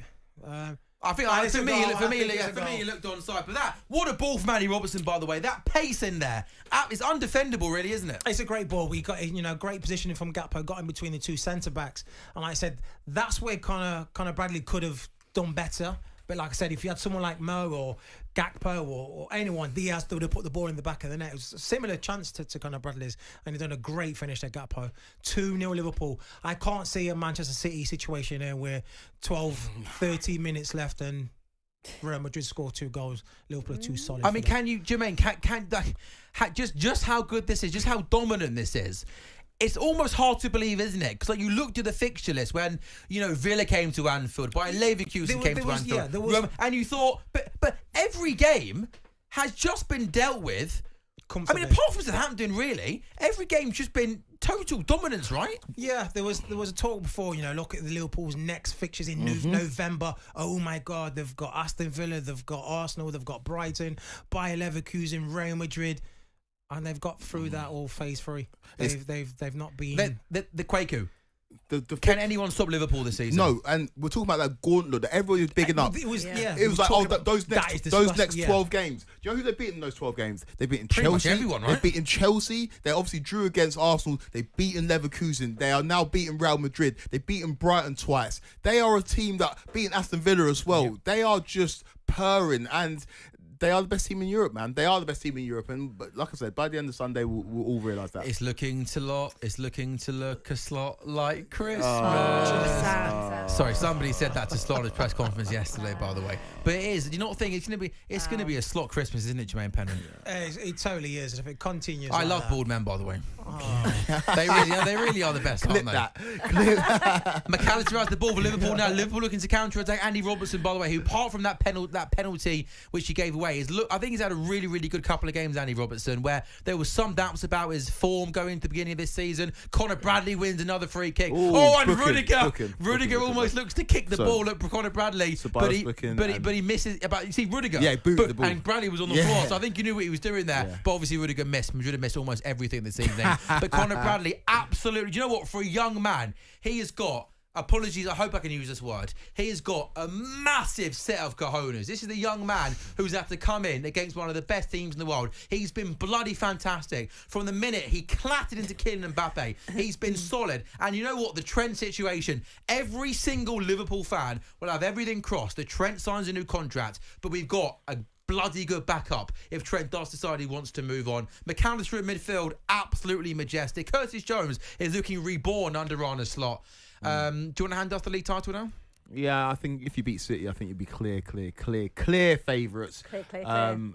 It's just a really good Liverpool team. And I think everybody does forget, and I know that we kind of laugh at it, but Liverpool were on for the quadruple until they lost against Manchester United. March time, it was lost, hasn't it? Yeah. It was the loss against Man United at Old Trafford with that crazy game where Amad Diallo scores the winner. But before that, Liverpool weren't playing well, but getting results. Now they're playing well and getting results. And I don't think we should be surprised. Even when they don't play well, they're getting results. Southampton, the Palace game. Yeah, they weren't great. And that's the sign of champions, isn't it? That is a sign of champions. Not playing well and coming off that pitch with 3 points. 100%. Jill, I'm going to be sad if Kelleher leaves Liverpool though in the summer. It's almost like the story behind it. This young Irish guy who's kind of like, and I've never known a backup to be this good, this reliable for one of the best teams in the world. But Alisson's Alisson, right? Oof. When you win major titles, you need role players. Divock Origi. You need players to come to the fore that aren't necessarily starters, but when they're called upon, they do their job. And right now at Liverpool, whenever a player's called upon, Cody Gakpo doesn't start games, but when he's called upon, he does his job.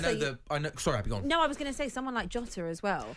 And can I say one thing as well, right? You know how I love Jota. The Man City and Arsenal injury narrative has been spun ridiculous. By the way, that Man City game against Spurs on the weekend, right? You had more injuries than Man City, which was remarkable. And everyone's speaking about City and Arsenal. We've had Alisson, Trent, Jota, Chiesa and Elliott all missing for about 5-6 weeks. Say that our nobody best talks about striker in the club, he's been out for a long time. He hasn't kicked the ball apart from the third game of the season. Yeah.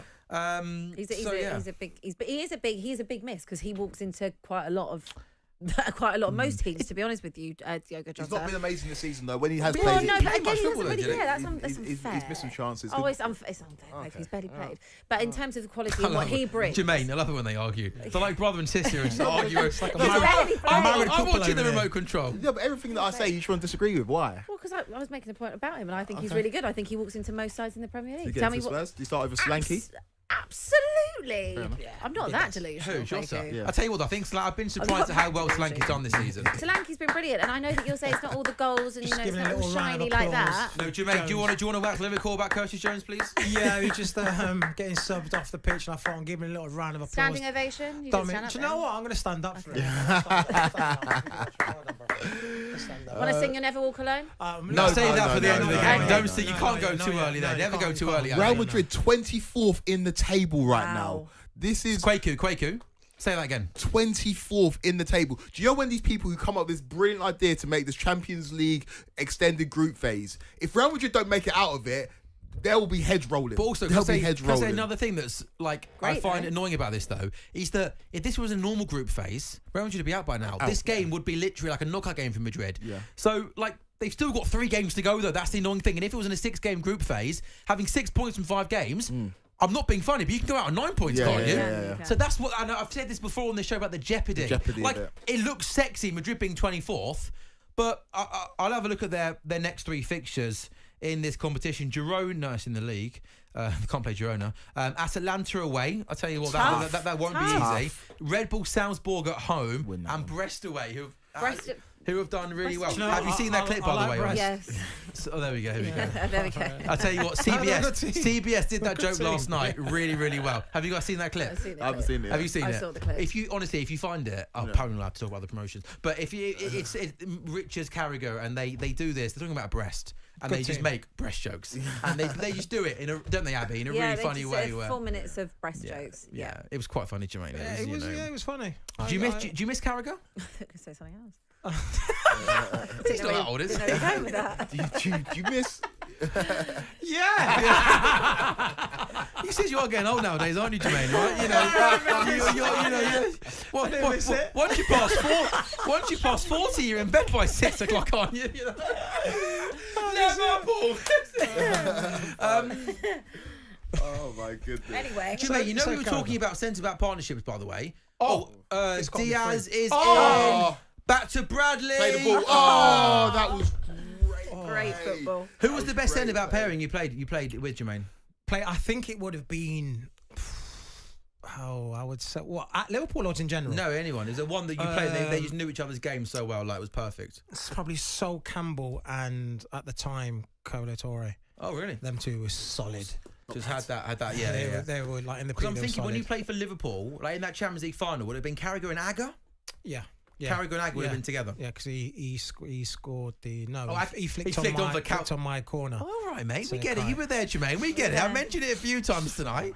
So we get it. You played in the Champions League final, my man. Aga scored against us in the semis. Yeah, short free kick. When he whipped it, didn't he? Aga was good, man. Aga, But injuries. Yeah. He was really, really good. Did you play with Martin Skirtle? Yeah.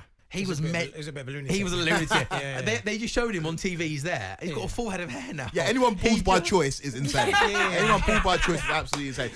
Can we get that clip up, please? Anyone when I pulled is saw insane. Ashley Young Yes, with a full head of hair. no. Oh, no. Yeah, Conor Bradley's gone down. He had a little feel of his left hamstring. Yeah, but and I this think is- at this moment you just hope and pray this is nothing serious But because this is why you got Trent back there. Yeah, So this is, but he's been and Gomez as your third choice, I guess. But he keeps rubbing his left hamstring. He's on the floor, and you just hope now that this is just precautionary and nothing serious because we're in that stage of the season where November 27th, there is a game every 3 days, entering the Christmas period. This would be hard luck on a kid who's been bloody brilliant tonight against supposedly one of the best players in the world. They're looking to avoid that Trent storyline so much. Joe Gomez is coming on. Joe Gomez is coming rather than Trent. All right, I hear it though. You don't want any noise. You won the game. Don't want any post-game noise about Trent going to Real Madrid. Quakey, we just thumped Real Madrid 2-0 at top of the Champions League. What noise are you worried Yeah, about? no, that's true. What But noise you don't it's take away from the interesting. It's narrative, interesting. do It's you? like Trent, who needs to get minutes in his legs, is is not coming on. Joe Gomez is a right back. Interesting. But I also, now we'll save it for the weekend. But I also think like this kind of contract story's gone on for so long now. Yeah. I'm not sure we're trying to like get like when Slot gets asked about it, like he just laughs at it. He doesn't get agitated by it. Like I think it's just become such a thing now. It's almost like I don't think anybody's upset when it gets asked. Like we all know the game now, don't we? Well, like Trent's probably looking at the situation like, well, I'm going to join this lot. We've absolutely battered them. We've absolutely battered them. What? Literally, Trent should be thinking, why on earth do I want to play with these lot? They're rubbish. They are absolute pony. They're 24th in the 24th, 25th. That's what we should do in the negotiation rooms. Like, Let me bring you up to date with some of the scores in the other games in the Champions League as we approach the final. What have we got left? 87 gone in the games this evening. Villa 0, Juve 0.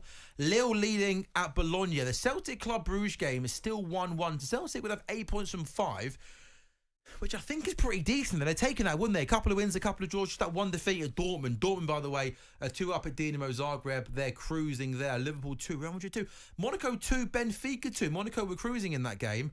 Went down to 10 men, though, and Benfica have scored late on in that game. So that game at the moment is 2-2, and Shakhtar leading at PSV by 2-1. Full times in the Championship. QPR beating Cardiff by 2-0. Marti Cifuentes and the QPR fans making that long journey back down to London will be happy and relieved. Leeds are beating Luton by 3-0. Blackburn went to Middlesbrough and won 1-0. Blackburn were on a run of 3 defeats and 4, so a good victory for them. And Swansea 2-1 up at Derby. There's still a bit of time left in that game. Mbappe with a shot. It takes a big deflection. That was it's close. one of those ones that hangs in the air for so long. It looks like it was going you in. don't know where it's going. Frank Garcia does brilliantly there. He gets the ball in midfield, takes it past a couple of Liverpool players, and plays the ball to Mbappe. Mbappe cuts in on his right foot, and Liverpool get the block in, but it was a good play there. Do you mean when you play a game late at night and you got a game in 4 days' time and you finish at 10 and you get home, I don't know what, at midnight gone 1? Is it? I take it that you can't you haven't got time to celebrate, right? You might have a little, well done in the changing rooms. But is it pretty much get in, well done, lads, get yourself home, and you're back in training the next day, right? Yeah. There don't be no going out or anything. No, of course not. It will be just literally, well done, speech from the gaffer. The captain will have his little say. The boys will go, great result. And then, report tomorrow, 10:30, 11:30. For warm down, there's always a warm down the day after. Yeah, the ones who've So played. you never training the day after? No, only the ones on the bench. They will probably go out. What about Saturdays? So, say you play a game 3 o'clock Saturday. What's nights out then like? Are you training on Sunday, or are you going out on Saturdays after a game? Are you talking to me? I'm asking you. You're talking to him or Mo Salah? Your experiences. My experience? Yeah. Listen. Are you thinking about it whilst you're playing? Like, where we're going? Well, funny enough, he said that. I love that chatting about it. Because when I used to play against Ashley Cole, he used to try and wind me up and do anything he can to put me off my game. Yeah. And he would say, "Oh, Jay, yeah." He goes, I've got this place booked for tonight," and then just leave it like that. And then I'll be like going, chasing, where? Where is it? Sorry, so just to clarify, you're chasing Ashley Cole, asking him where the booking is. No. Obviously, I have to run back and vice versa. And if the ball goes out of play, I'll be like, "Oh, so where is it?" And they go, "I'll tell you later." And then I go, "What time?" So I'll be asking questions, so he'll try and put him off my game. So usually after Saturdays, something's sorted out. Even if you lose. Depends. No camera phones back then. Yeah, but it's not a big a deal now, then as it is now. Like when Rashford went out last season, we lost to Man City, that became a massive story, wasn't it? Yeah, it's totally different now. You couldn't really get away with half the stuff that we got away with back then. Nothing bad, just going out, enjoying yourself, being lads basically. Yeah, having the Sunday off, coming back, report Monday, back to business. Yeah. God, it's a good life, isn't it? By the way, no. Being a footballer, best life. What's better, being a footballer or being on the Final Whistle show on talkSPORT's YouTube channel? Being on the Final. Liverpool through here. Diaz is through. 1-1 with Courtois. Courtois does well. He comes out, makes himself big. Diaz tries to go for the dink finish, but Courtois just spreads himself and makes a really, really good save. He's onside. Would have been a goal. Just seen a tweet from Danny Corcoran. Conor Bradley came out here tonight and told Trent to go to Madrid. I kind of like that. Yeah, you go join these lot. I'll play week in, week out for Liverpool. Villa, by the way, drawing at home to Juventus.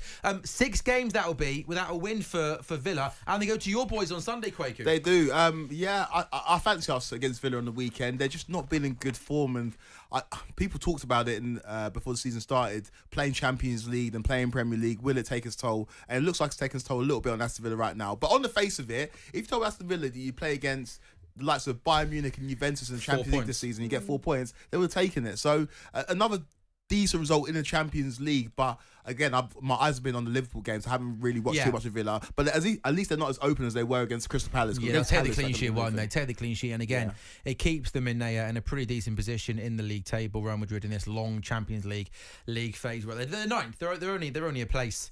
A place out of the top 8. And if you look at their fixtures coming up in the Champions League, they go to RB Leipzig, that'll be some game, and then Celtic have to come to Villa Park, and they go to Monaco as well. So they've got some interesting games there. Really Monaco away, good trip. That Celtic at home, that'll be an electric atmosphere. And then I said RB Leipzig away will be tricky, but Liverpool once again coming in down the left hand side. That's a really, really good challenge. We're into the 93rd minute now. Liverpool 2, Real Madrid 0. We're going to wrap this up, guys, in around 5 minutes time. Abby, another test thrown Liverpool's way, and another evening where they just deal with it with, goodness me, flying colours, Abby. Yeah, just completely that. It is flying colours. You've just been exceptional. I mean, Madrid here with a chance, but to be honest with you, everything that Liverpool have faced, you've dealt with.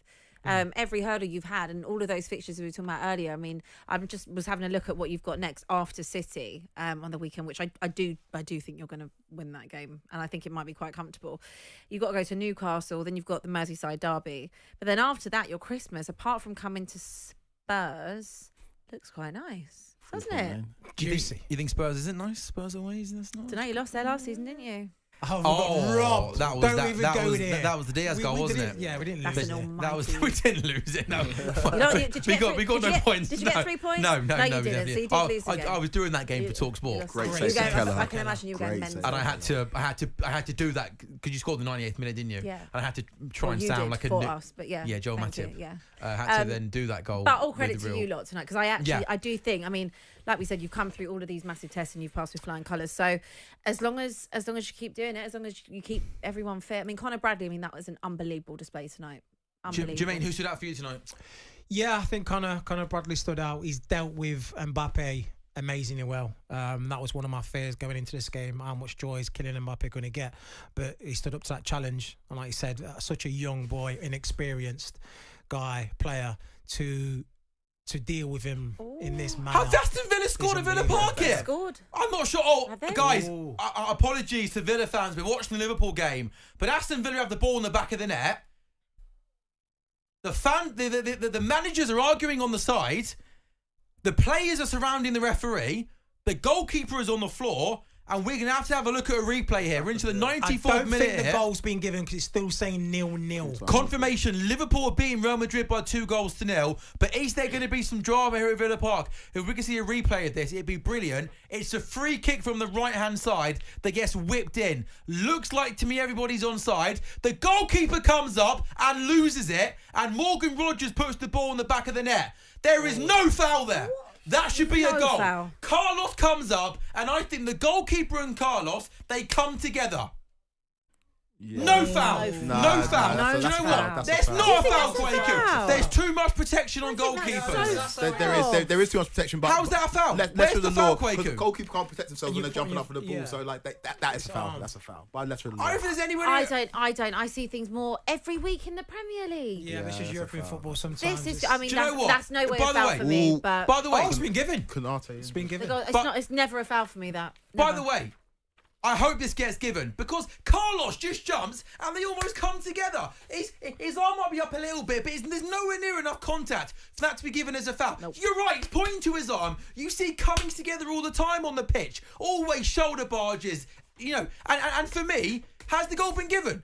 I think the goal's been given. It's saying on the TV screen, Villa 1, Juventus 0. That should be given, just to let you know, Konate is. Yeah, I've seen that. Yeah, Ibu Konate is on the floor at the moment at Anfield. It's been taken away.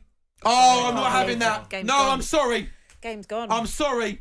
I don't like that at all. I think that for me, I think that's really, really harsh. I think that's really, really harsh on Aston Villa. Do you think? Yeah. We got to wrap it, guys. In 30 seconds, guys. Is that fair or not? Konate could be injured. Yeah, Kanate's down and injured. Guys, we're going to have to wrap. Quaku, final word for you, my friend. Yeah, great result for Liverpool. What a performance. Expect them to win. Kanate, now we pray for Kanate. Now you pray for Kanate for the neutrals. I'm not joking with you. I mean, if you that sounded dramatic, but I am praying for him. Mate, if you drop points on the weekend, Chelsea in the title race. Oh, no. He's limping. Yeah. We'll discuss that on Sunday. If you're watching the final whistle on the YouTube, don't go anywhere because the sports bar are coming in 5 or 10 minutes. Kanate's limping. Jermaine, thank you. Abby, thank you. Quaku, thank you. We're going to be back on Sunday from 1:30 on a busy Sunday of football. Sports bar coming next. Villa draw, Liverpool win. It's looking to look a slot like Christmas. Good night, everyone. That's terrible.